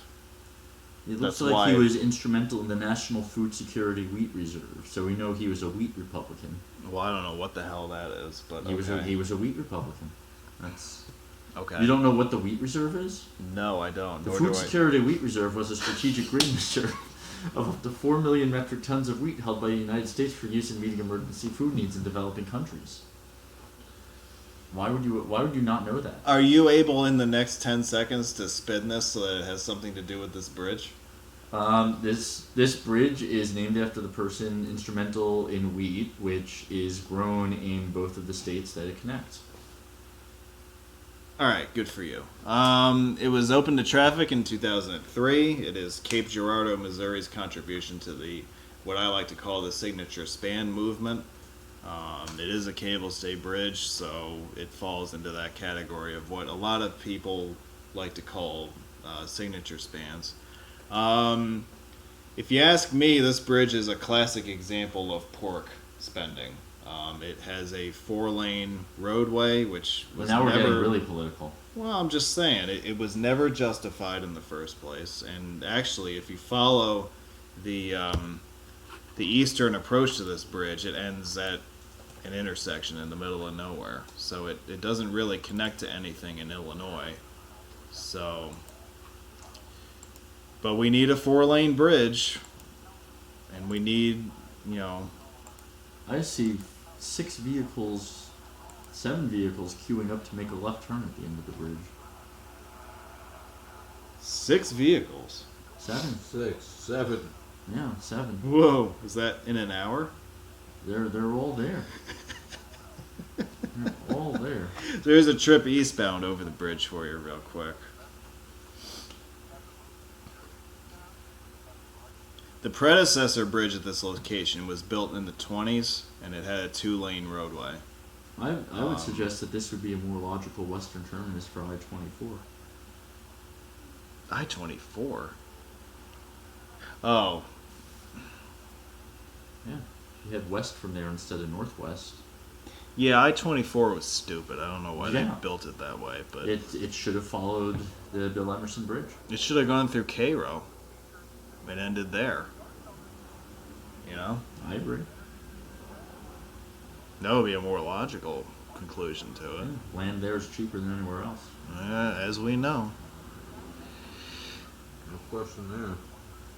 So the eastbound direction puts you back in Illinois, and it puts you back at a strip mall which has a strip club in it. So we're not going to show you that part.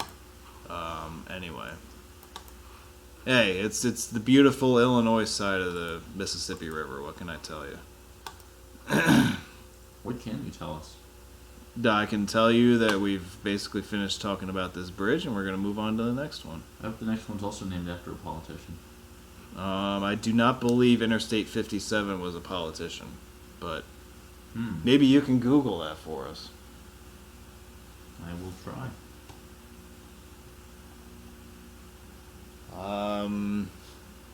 This bridge is one of 3 major bridges that span the rivers around Cairo, Illinois. This one came into use in 1978, part of the Interstate 57 corridor, which stretches from southern Missouri up into the suburbs of Chicago. It is the newest of the 3 bridges that were built in the area, and allowed traffic to bypass the Cairo business district, which really accelerated the decline of that town as a center of commerce in the area.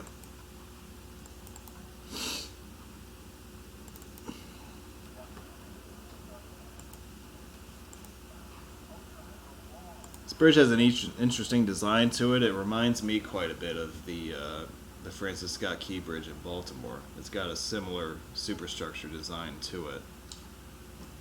However, this bridge is much lower to the ground than that bridge is.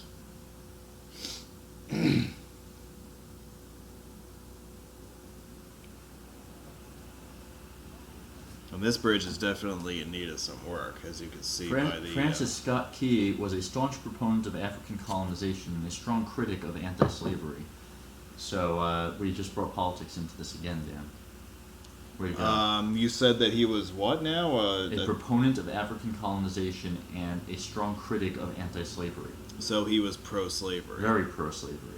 So then why are we playing his song? Well, we Why are we banned comparing his bridges here? we banned every other song by a pro-racist or a pro-slave He used his person. position as U.S. attorney to suppress abolitionists. Okay, well, you know, it makes perfect sense that we would play his song at the beginning of every baseball game, right? Just saying. No.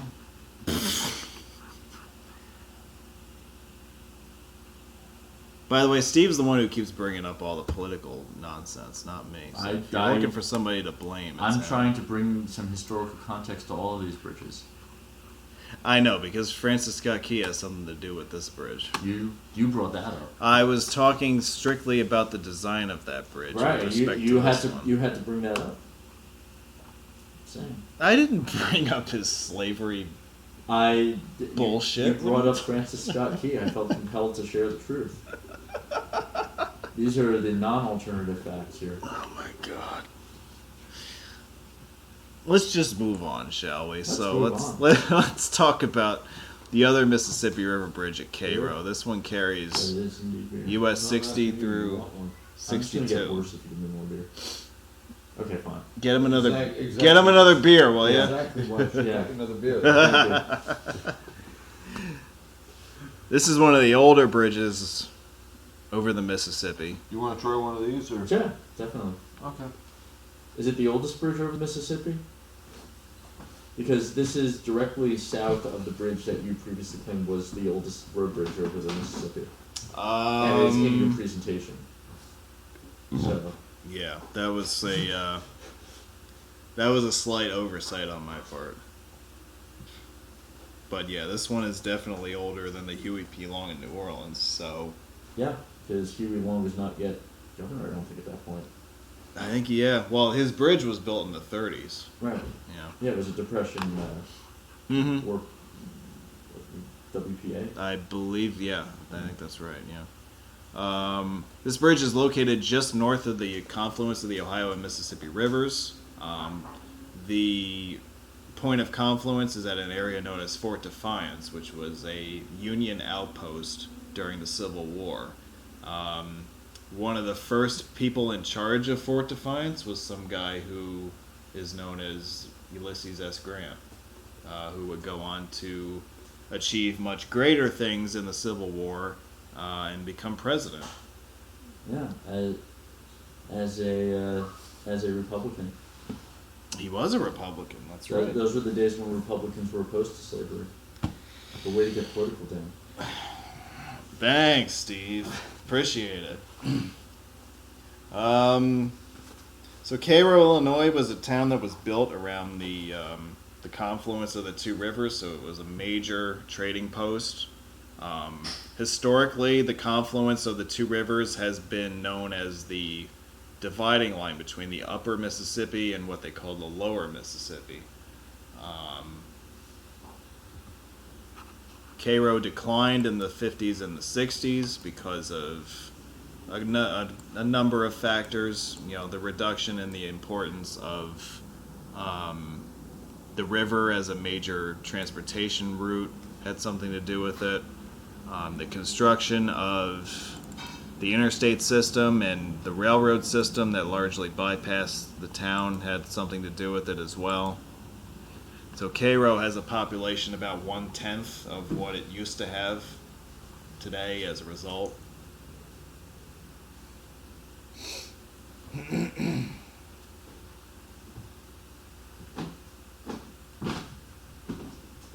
this is a view of the trip as we leave Missouri and enter Illinois. By the way, if you're following the US 60 and 62 corridors, those two U.S. routes overlap each other for the duration of their journey in Illinois, which is probably about a grand total of 1.5 miles, because they will immediately turn off. I see you're Googling that now. But they cross together on this bridge, and then at the first intersection they come to, they turn off at US 51 and cross into Kentucky. 0.92 miles. It was even less than I thought. Because the Ohio River boundary is up against Illinois.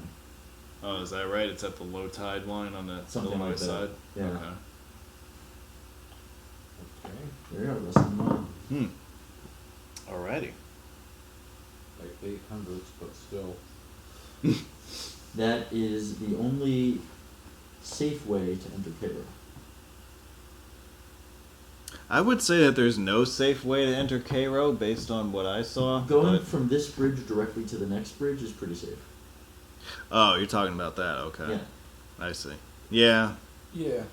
that works. That's about as close as you normally want to Yeah. get. I stopped in the park and there were other people in the park, but they generally seemed like they had cars and picnic food and things that were generally indicated they were not there to kill me. They were not drug paraphernalia. No, I felt reasonably safe among those people. Okay. Fair enough. I didn't feel the least bit threatened when I was in Cairo either. No, it was too empty. Yeah. Yeah, that's true. That's true. The prerequisite, you have to encounter a human. Yeah. By the way, this is one of the bridges that is closest to the New Madrid fault zone. It would be very unfeasible, if we will, to Infeasible. yeah, that in order to invest the amount of money that it would take to bring this bridge up to modern seismic standard, They were close enough to having to replace this bridge anyway, probably, that they're just going to wait for something to happen and then replace it. Yeah, I mean, it's cheaper to replace the bridge after it gets knocked down in an earthquake, right? It would be a lot cheaper, and at least this one would not do much to traffic. The Ohio River Bridge would be somewhat worse since there's no reasonably close crossing there. That would route people all the way up and around 24 probably. Yeah, I think the I-24 would be the next crossing, Yeah. right? Yeah. So, yeah, that one bad, this one, eh. Especially if I-57 is still in place, you know? That one hopefully was built with some seismic precautions in there. Now, the bridge that's closest to the seismic zone and the one that sits more or less on top of the seismic zone is this one, the Caruthersville Bridge, which carries I-155 over the river. It was built in the 70s. As I said, it's located, it's got the closest proximity to the epicenters of the 1811 and 1812 earthquakes. So there's a lot of general agreement in the community that if there was going to be a bridge that would fail in a replay event, this would be the one. A lot of bridges in this area, because the bedrock is so deep, their foundations are not built all the way to bedrock. This is one of those bridges, and in the event of a major earthquake, you would get a lot of ground movement, you would get a lot of liquefaction of the underlying soil, and that would cause the foundations of the bridge to fail. And that's... Was this not built with seismic? It doesn't appear that was the case, no. Okay. Interesting, because it is a more modern bridge. You Yes. have a question in here, which is which bridge is your favorite?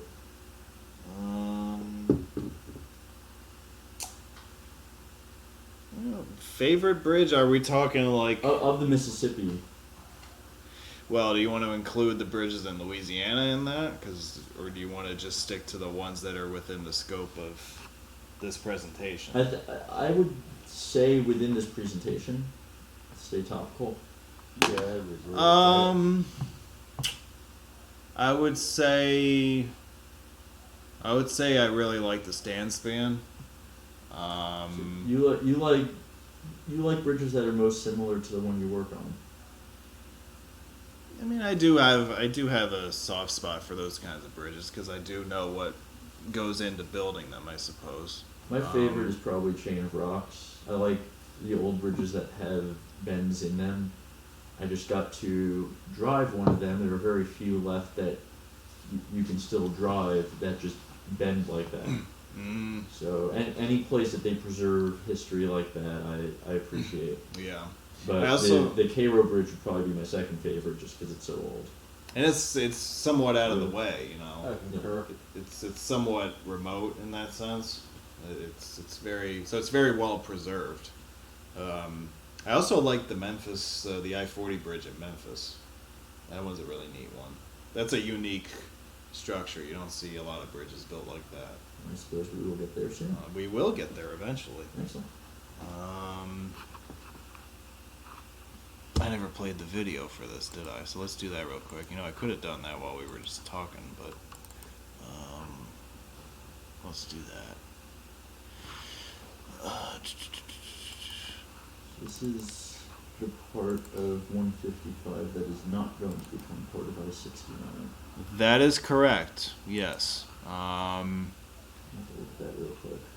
I-155 is going to be shortened by, about 10 miles or so when I-69 comes through, because there will be a section of that interstate that takes over I-1 from where I-155 I'm not sure exactly where was. 69 is going to tie in.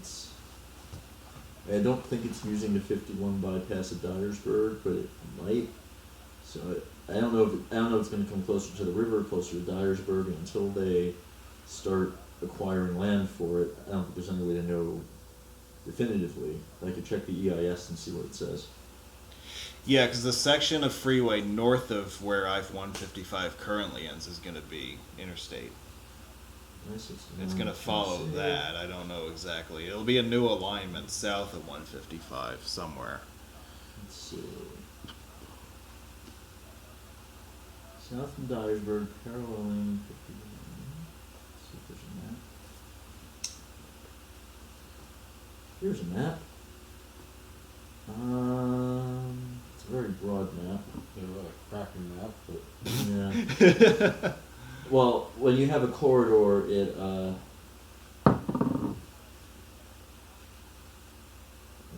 the corridor is going to be relatively broad. So, yeah, as is the map. yeah, it could replace anything from 1 or 2 miles of 155 or all the way close to the river. Yeah, I don't think they've settled on a right-of-way Yeah. through most of Tennessee. Like up by the Kentucky border, they're building some stuff. But I see something here. I'm not sure. Wow, that is the world's smallest map. But according to this, it would come in the west side of Dyersburg, about 2 miles west of Bypass. So about the eastern 5 miles of 155. is the map that small that you gotta hold the screen? I think it was 200 pixels tall. It was literally like this, 6 inches tall. They really need to consult David Golub of EastCoastRoads.com so that they can reproduce that map in 800 by 600 resolution. There's your shout out of the night to EastCoastRoads.com. So it's going to be about the eastern 5 miles of 155 on the north side of Dyersburg. That makes sense. Yeah. Looks like between the Tennessee 78 and 182 interchanges, there's a good stretch there. It'll just drop off and head south. Yeah. So anyone who's familiar with Dyersburg, there you go. Alrighty. But the side effect of building I-69 is 155 becomes essentially useless. Because the whole point right now is to take 155 and connect to an interstate. Once you're connected to an interstate, that goes away. Yeah, I mean they could have renumbered it if they at that point, right? Well, if they had built 69 from the get-go, 155 probably would not exist. I mean, they really built 155 to provide another river crossing. That was the main motivation. And I know at one point they were looking at taking 69 across with 55 and then bringing it back across at 155. Because why else? It's a lot cheaper if you make use of existing interstates that way. Yeah. And now you're building 2 parallel interstates in a very low population area. No one's going to be using them. Yeah. Well, it's kind of like 69 in Mississippi, ultimately, right? It's a similar idea, at least for a good chunk of it. But anyway, we can move on. We've made it to Memphis, everybody, at long last. This is the bridge that the locals like to call the M Bridge, and you'll never guess why by looking at the picture on the right. Because it's in Memphis. Yes. I'm Okay. talking more about the bridge itself, but okay. Shaped like an M, lowercase m. Hey, they all could- right. They could also call it the Cleavage Bridge, but they don't. So. Speaking of that, as it were. Speaking of that, the I-65 bridge north of Mobile is nicknamed the Dolly Parton Bridge for that reason. I'm now going to contrast them. Well, now you have to look that up. Yeah, I have to see if I agree with that assessment or not. He's already on it. I know he's on it. In more ways than one. Hey. No, in exactly one way. You said that's Nashville. That's what it's not. Yeah. Y'all continue. I'm gonna keep this in mind. While you figure out where you are, this Yeah, bridge was built There's as part several of. Mobile rivers. It was built as Nashville, Mobile, it's all the same, really. But It was built in the early 70s as part of the transcontinental I-40 corridor, so it's one of the more important bridges that spans the Mississippi River. Engineers and scientists have become more aware of the issues presented by the New Madrid fault system, and in the last 15 years or so, an aggressive seismic upgrade program has been in place and underway on this bridge. in order to make it. Why did my screen go dark again? What the hell is that all about? My screen's been dark, just saying. And he refuses to fix it. But There we go. Okay. what was I talking about? Oh yeah, seismic upgrades. Union Army Balloon Corps. Yeah, it definitely was. Seismic upgrades.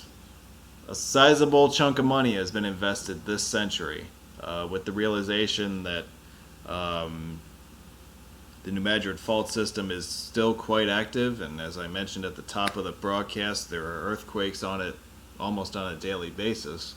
The need to protect this bridge from future major events in the seismic zone has led to a bunch of money being spent on structural improvements. This bridge was originally not built with isolation bearings. Those bearings have been installed in this bridge over the years. They have also made improvements to the foundations of this bridge because, as I mentioned, some of the bridges that span the Mississippi, their foundations don't go all the way to bedrock. And the problem with that is during a major earthquake, the soil, the underlying soil liquefies, and so you get a lot of settlement and you get structural failure as a result of that. So one of the ways to combat that problem is to basically expand the foundations to a deeper depth, and that is one of the things that was done at this bridge in recent years. Engineers from Tennessee DOT predict that in a similar New Madrid style earthquake of magnitude 7.7, this bridge would come through with minimal damage. That was the goal of the program when it was unveiled in 2000, and we're almost 2 decades into that program, and engineers believe this bridge is about as New Madrid proof as one can get. Sounds like a challenge. Yes, and the New Madrid fault says, "Hold my beer." Yeah. I think magnitude 8.0 would very quickly.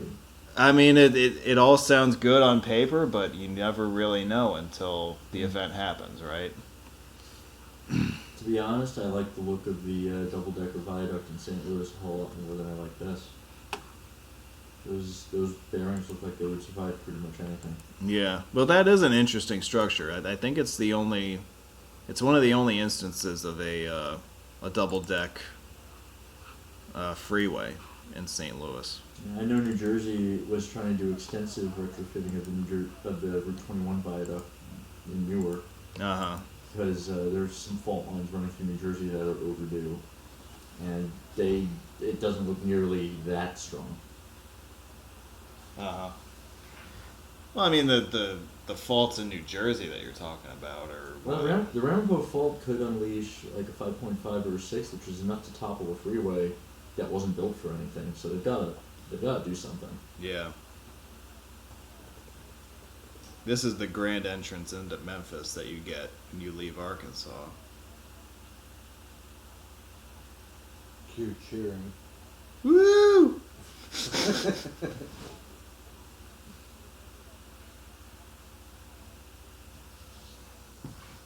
It's a very impressive structure to pass through.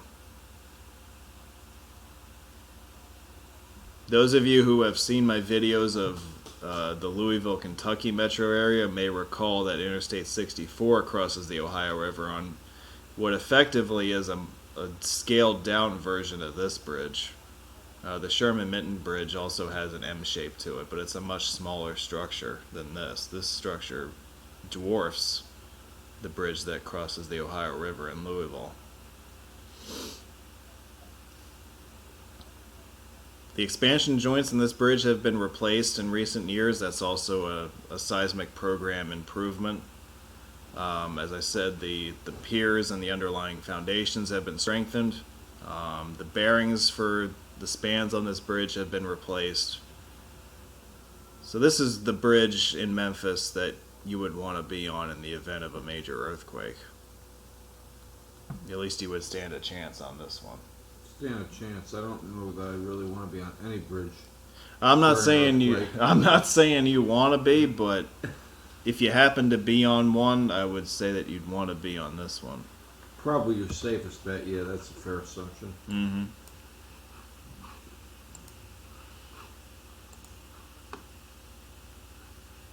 Now we have two railroad bridges side by side, about 1.5 miles south of the I-40 bridge. I thought we were skipping those. I didn't say we were skipping them. We skipped some other railroad bridges. Yeah, we did, but these also carried road traffic at one time or another. Did so that's- they? Yeah. So that's why I'm going to touch on them briefly. I never knew this. I'm more Yeah. interested now. So Pay there, attention then. the two bridges that were built side by side, one was built about a generation apart from the other one. The first one built was the Frisco Bridge in the 1890s. It was a single track bridge which quickly became overcrowded with traffic, so they built the Harahan Bridge in the 19-teens to provide additional trackage over the Mississippi River at Memphis. In a way, they are competing bridges because rival railroads operate each respective bridge. So the Frisco Bridge, I believe, is a BNSF bridge, and the Harahan is a Union Pacific bridge. The Frisco Bridge, formerly the Memphis Bridge, is a BNSF bridge. Yeah. And the Harahan carries Union Pacific traffic. Though some sources claim that two cantilever roadways existed on this bridge, only the Harahan appears to have had them. The Frisco Bridge was used by some traffic before it opened, but other traffic used the Frisco Bridge as long as a train was not coming. Okay, yeah. So it was more, because it was the only bridge, they let pedestrians, some automobiles probably at a walking speed. It was basically just whoever wanted to cross it could cross it. And then once they opened the Harahan, they put on cantilevered roadways. It was designed as a dual-use bridge, whereas the Frisco was just sort of happenstance. Yeah. First Okay. come, first serve kind of thing. Yeah. Yeah. Trains probably had the priority, but when a train wasn't present, they let everybody else Right. out. And they would know the schedule, so if they knew a train was coming, they would get everyone off the bridge. I see. Right. Okay. All right. Those were the days before safety requirements. Yeah, you would not see that today. That's for sure. Absolutely not. The no. interesting thing about the Harahan Bridge on the west side, unless you're going to talk about this, Go ahead. the bridge approach. Go ahead. Okay. So as you're coming off the roadway bridge, which is I-55, if you look to your right, if you happen to be heading into, what state is that? No, if you're heading northbound on 55, as you come off the bridge, if you look to your right, you will see another bridge, and that is the old roadway approach to the Harahan.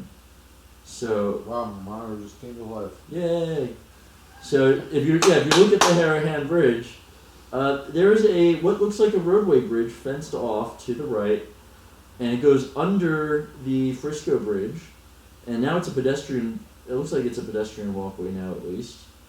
But that was the old roadway approach, and it came up to the Harahan, and the eastbound traffic curved right onto what would have been the cantilevered eastbound roadway, and the other side bared off of what was the westbound cantilevered roadway. And as I look at this, it looks like both cantilevered roadways still exist, at least in structural form. I'm not sure that the roadways are still on there anymore. Everyone, welcome Dan back from the bathroom. And the I feel better. yeah, and the cantilevered roadways still exist on the Harahan Bridge. Just the deck has been removed. Yeah. So here's a view of the pedestrian walkway that was put in. On top of the old road deck, yeah. That's correct. Yep. And it gets a fair amount of use, considering it's a dead end on the Arkansas side, because nobody cares about Arkansas. Considering that you have to get there on an abandoned road bridge, I would think everyone would want to. Sorry, cross that, Jeremy. 'cause that's Lance, hot. I don't think you're watching, but sorry.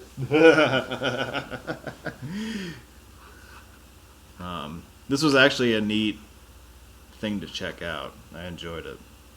And if you're on the path looking back towards Memphis, this is the view that you should get. It's a neat view. And this glittering, shiny thing on the horizon, that is not the sun. That is the Memphis Pyramid, by the way. Why is the sun in Memphis, Dan?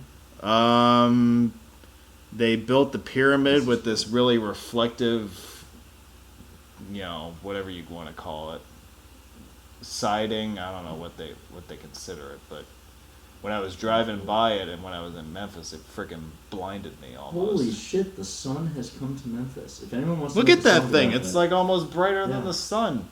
You can tell where the pyramid is. Here it is. It's It's as bright as ridiculous. Lisa Simpson. Or something like that. Yeah, that's fair reference, I guess. So there are 3 bridges Don't roughly. try to get your cap here. Kitty gets beer. Kitty wants some beer, huh? Find out shortly. That's a no. That's a no, yeah. Okay. It even has a chocolatey taste, though. If anyone out there drinks beer, our beer is better than your beer. For sure. That I can confirm. What do you think of that, too? I like the one in the can a bit better. It had more bourbon body to it. That was Yeah, the stronger I didn't one? really care for the chocolatey undertones of that beer, quite frankly, but I got through it. But then again, this is a Pennsylvania beer. That one was Illinois, so. Well, we're not going to hold that against Pennsylvania, but I hold everything in Pennsylvania. Illinois obviously makes better beer, just like they make better bridges. well, clearly, Illinois does damn near everything better than Pennsylvania. Nah, we're getting political again. Yeah, here we And I go. think the guy. No, I complaining- said nothing, absolutely nothing political in that statement. That was, I'm construing it politically. I was merely comparing one state to another, politics aside. Alright, so there were 3 bridges that were basically built alongside of each other. The progression was the Frisco went first, and then the Harahan was built about 20 years later. And then about 30 years after the Harahan was built, a proper road bridge was built in order to relieve traffic on the Harahan and Frisco bridges. And the result of that was the Memphis-Arkansas Bridge.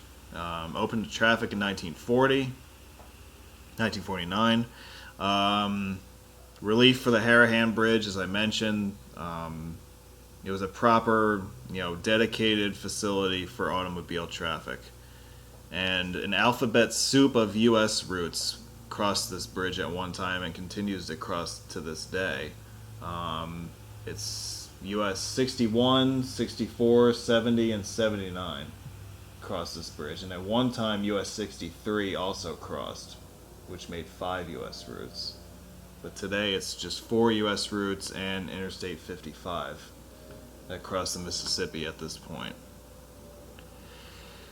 Like the I-40 bridge, Tennessee DOT has claimed that this bridge is new Madrid proof. However, if you take a look at the construction projects for seismic upgrade, none are scheduled for this bridge. This is another... None needed because it's already New Madrid proof. Well, it's one of those bridges that has foundations that are relatively shallow for a deep bedrock location. So there are questions as to how this bridge would perform in such an event. It would withstand it because they say it would. I don't know why you're questioning them. Who is they? I don't know who they are. Tennessee DOT. Hmm. Just throwing that out there, As I don't know that I respect expect to the Tennessee source. DOT, but okay. I don't know that I don't trust them. Alright. What have they ever done to you? Severely That- under capacity highways. Yeah, the Well, fact they just that didn't build enough. Then the fact that this bridge carries the But interstate that's system is kind of a joke. Two but- reasons for me not to trust them. Yeah. Here's some views of the 3 bridges together in unison.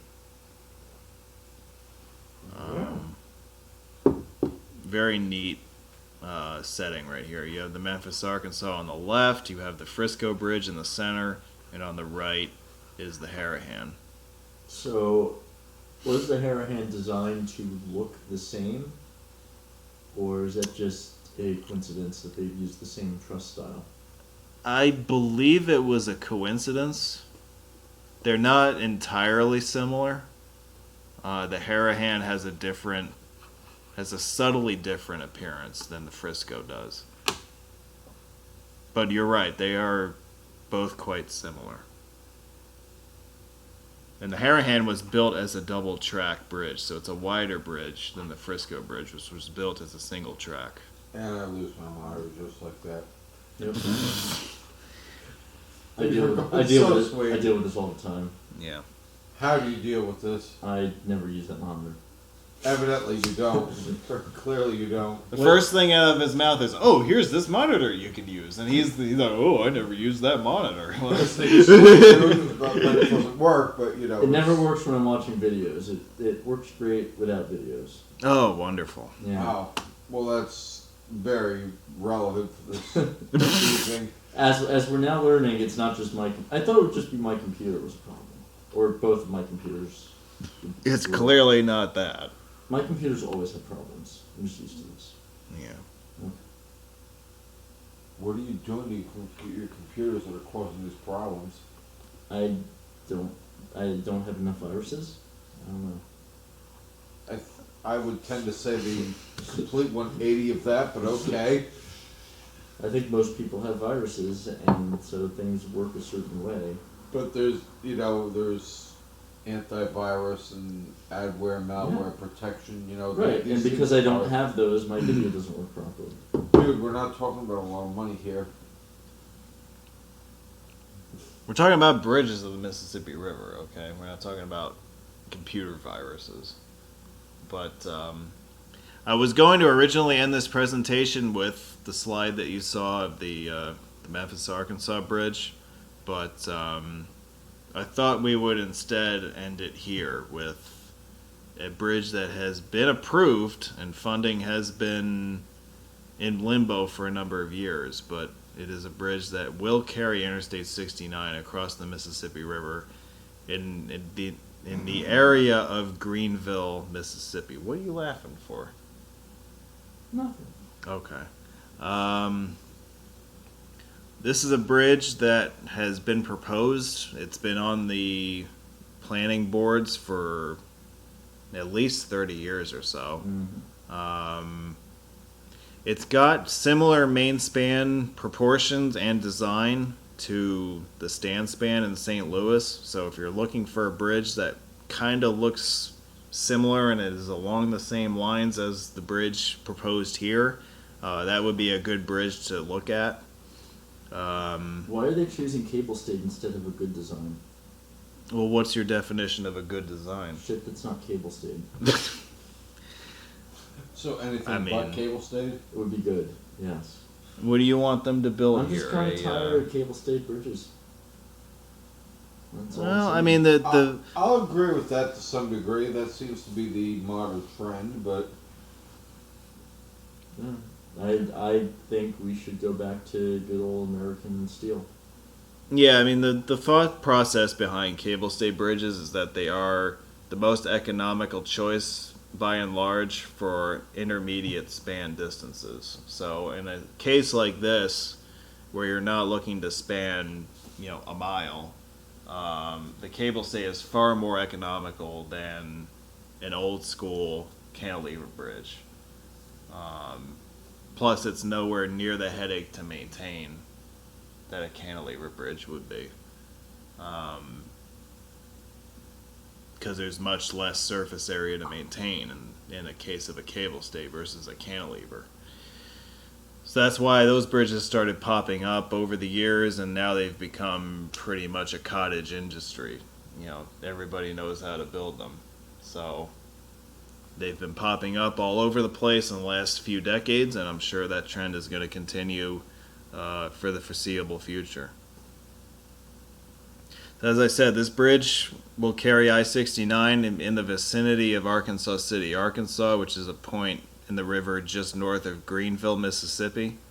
The environmental review and congressional approval processes are complete and approved. the only thing holding this project back from construction is funding. And the complete unnecessariness of it. Well, that's the thing too. Like, this bridge is kind of in the middle of nowhere if you look at it on a map. There's clearly no traffic right now heading down that way on I-69. there isn't going to be. Yeah. There isn't now, and there won't be. No. Yeah, I mean, you wouldn't really be able to gauge this bridge's usefulness until you built out the entire interstate all the way down to Texas. But there's no demand on that corridor right now. You can't Yeah. induce demand in a rural area. That right now, these people are using I-40 to I-30, and they're heading down that way. If they're trying to go to Shreveport, they'll use 49.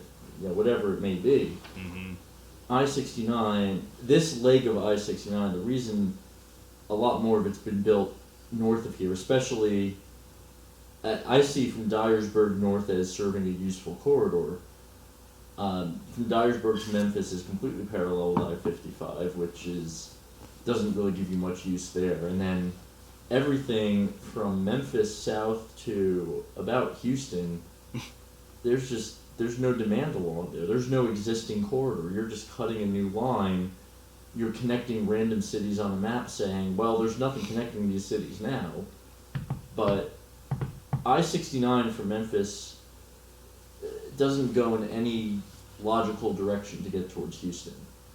It's really a nonsensical approach to building roads. Yeah, I mean, It's not gonna generate demand along its route. It's not going to spur economic development as we're seeing with things like I-99. Altoona was helped slightly. That's about it. That's all you're going to see. Slightly. and I would disagree even with that, but yeah, I mean, the point of economic development along interstates, I think, has been demonstrated to be false. So from Houston south to the border crossings is useful. Those corridors are used right now. Mm-hmm. At least one of those is worthy of being interstate. I'm going to question all three, but yeah, from Houston to Memphis, you don't need anything. And I see that as being the major stumbling block here. Why build a new Mississippi River crossing in a place that's perfectly well served by 278 to the south? And on a corridor that's never going to see traffic, you've got much better priorities. Arkansas still got to finish I-49, which is a much more heavily trafficked corridor. Mm-hmm. Mississippi's, God bless them. Mississippi's section of I-69 is... There's really no reason here. Now, Mississippi's got other corridors they could prioritize. I think Mississippi should be putting their money into anything. I-20. They've got nothing going on here. Not even roadways. I-20, yes. Not even roadways. Just they're cities. They're everything. Everything. They're everything. Yeah, anything and everything. Yeah. Yeah. They do not need All to be building. political things aside, anything and everything. They do not need to be building random bridges in the middle of nowhere. So I think the 2020s is not happening either. Well, yeah. I mean, that's the thing. Like, if funding is the only thing that's holding it up. I-74 is getting completed in the same time frame as I-69. Put it that way. Well, that's North Carolina. No, that's Virginia and West Virginia. West Virginia doesn't even want to build it as a freeway. I think the same. As they shouldn't. No, I think the same thing's happening here. There's no need for this highway. It's just going to get punted down the road as much as possible. Yeah. Right. You're going to have a specific earmark for hundreds of millions for this bridge to get this bridge built. Otherwise, they're never going to prioritize it. Right. Yeah, and even once you build it's it, not needed. and then once you build it, what's it going to connect to without a full I-69 corridor? I think we already covered the topic of bridges that are built just for political purposes. We did, yeah. So, but it's a theme that's worth revisiting. Yeah, I think you can have another one of those. Yeah. I don't see it happening. You build this beautiful bridge and it ends at a stop sign. At both ends. I mean, that's basically what you would have here until you built out a full I-69 through Mississippi and Arkansas. I don't see it ever happening. Yeah. Arkansas's got a number of other projects that take rightful priority over this in the interstate system. I agree. I agree. But, there's projects on the East Coast that need that money. There's projects, along I-40, I-20. I'm just looking at a state level because that's the level when you're going to procure funding. they've got way more priorities, at least on the Arkansas side, and Mississippi shouldn't even be thinking about this. Mm-hmm. So it's a nice pipe dream, and maybe by the time they get around to funding it, it won't be cable stayed. Then I'll be happy. Maybe we'll have flying cars by the time the funding comes available. Right, there you go. Therefore, a bridge won't even be necessary. That's right. Yeah.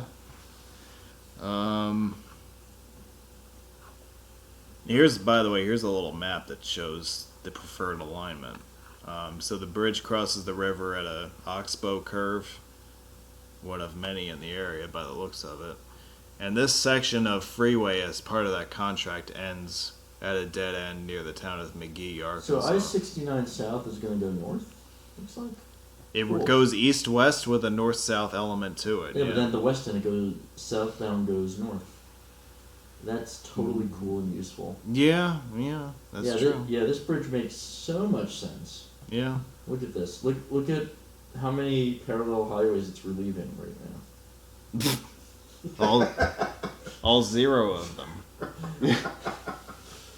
They did mention as part of the proposal for this project that it would also carry relocated US 278. Are they going to build new cities just so that this has some reason to exist? I don't think so. Yeah, but I wouldn't think so either. yeah. What a waste of everything. And one last thing that I'll mention about this bridge, since we are still technically in the impact zone of the New Madrid fault system, this would be a bridge that you would see a lot of the seismic considerations implemented that we've already discussed. In other words, even more expensive for no reason. Pretty much, yeah.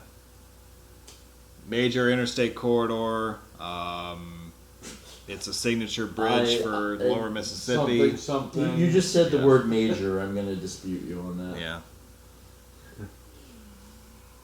So we're going to take 278 currently, heads all the way south from McGehee, all the way down and back north again. So they're just going to cut that whole thing off. Yeah, and as Pelican Guy mentions, the US 82 bridge at Greenville was originally thought of as a possible alignment for I-69, but they said, no, we don't want to use that pork project for I-69. We want to build our own pork project for I-69.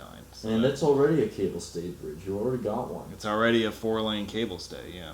Yeah, and that one, at the very least, there's no nearby crossing. So that does serve a valuable function. Yeah, there's always been a need for a bridge around Greenville. I would agree with that. The exact design and location, whatever else, you could say what you want, but at least it serves a purpose. Mm-hmm. The crossing at Arkansas City really serves no purpose. No.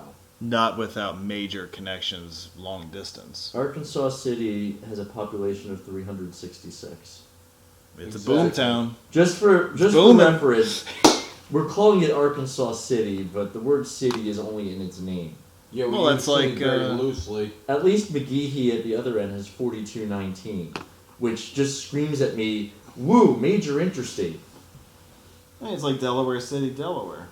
Woo, major interstate. Woo! And yet, no.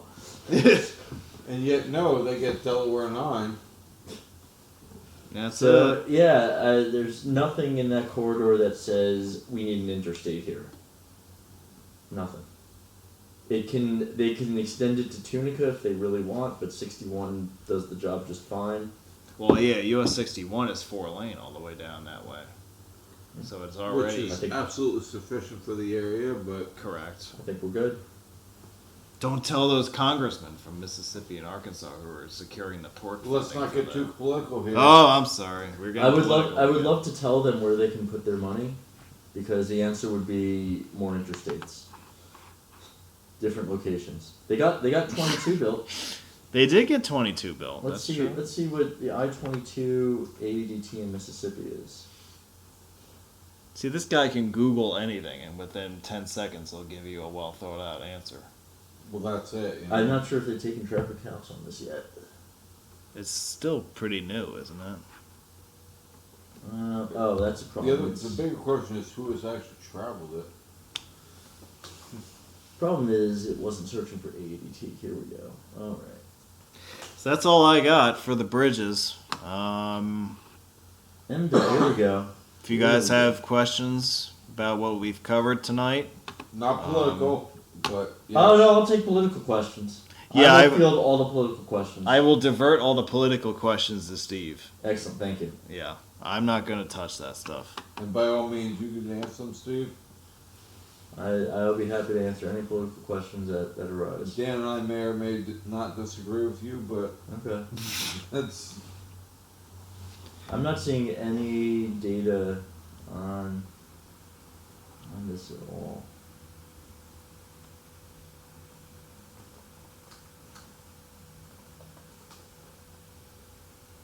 Like I told you, nobody travels it, so therefore Yeah, there's... seriously.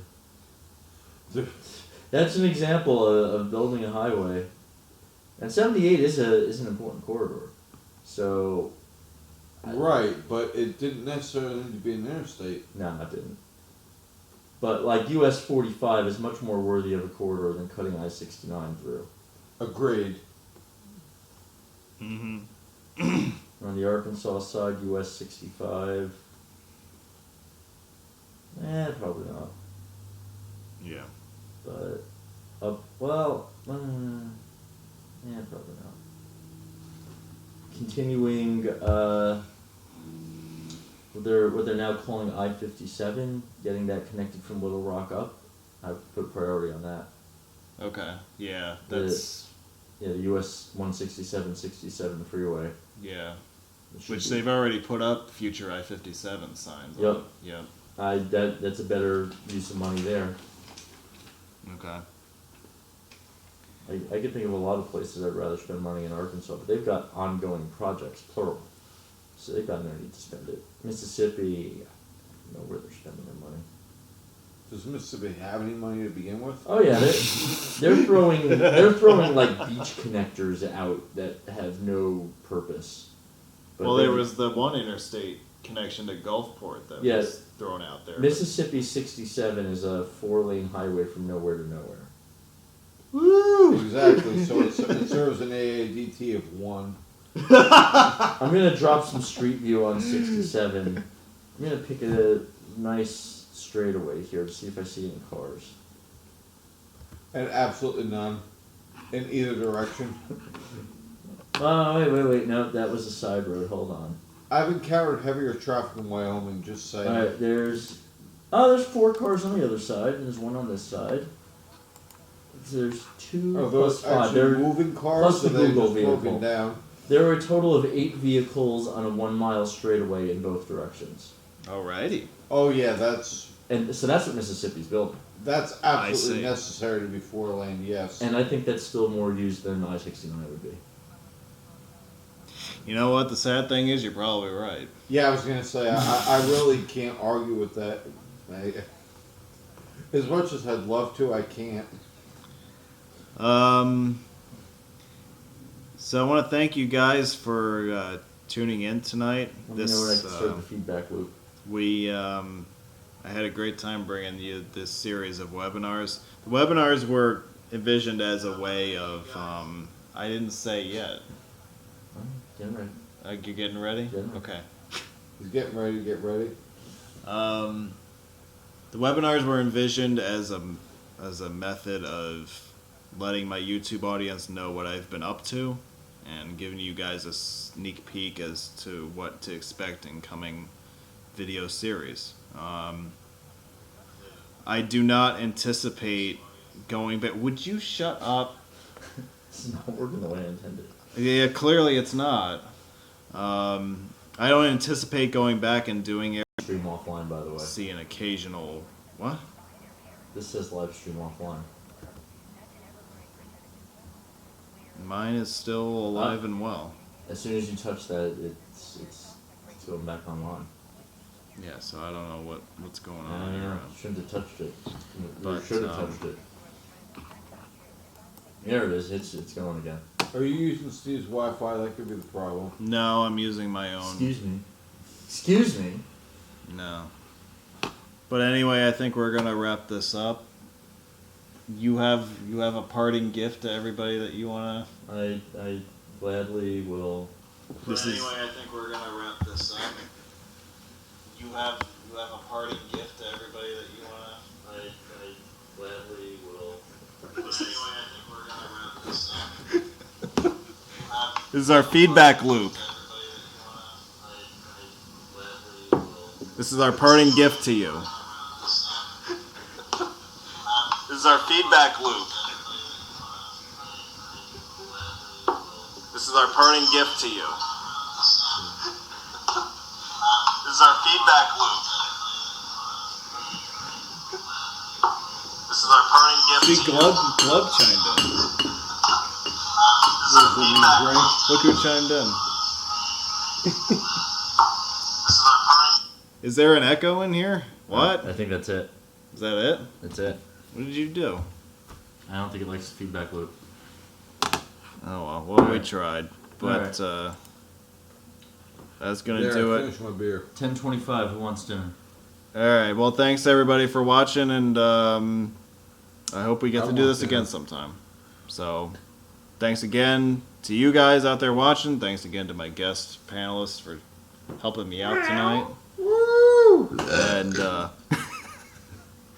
we will catch you again in a future broadcast. So enjoy the rest of your night and your weekend, and we'll talk soon. Bye.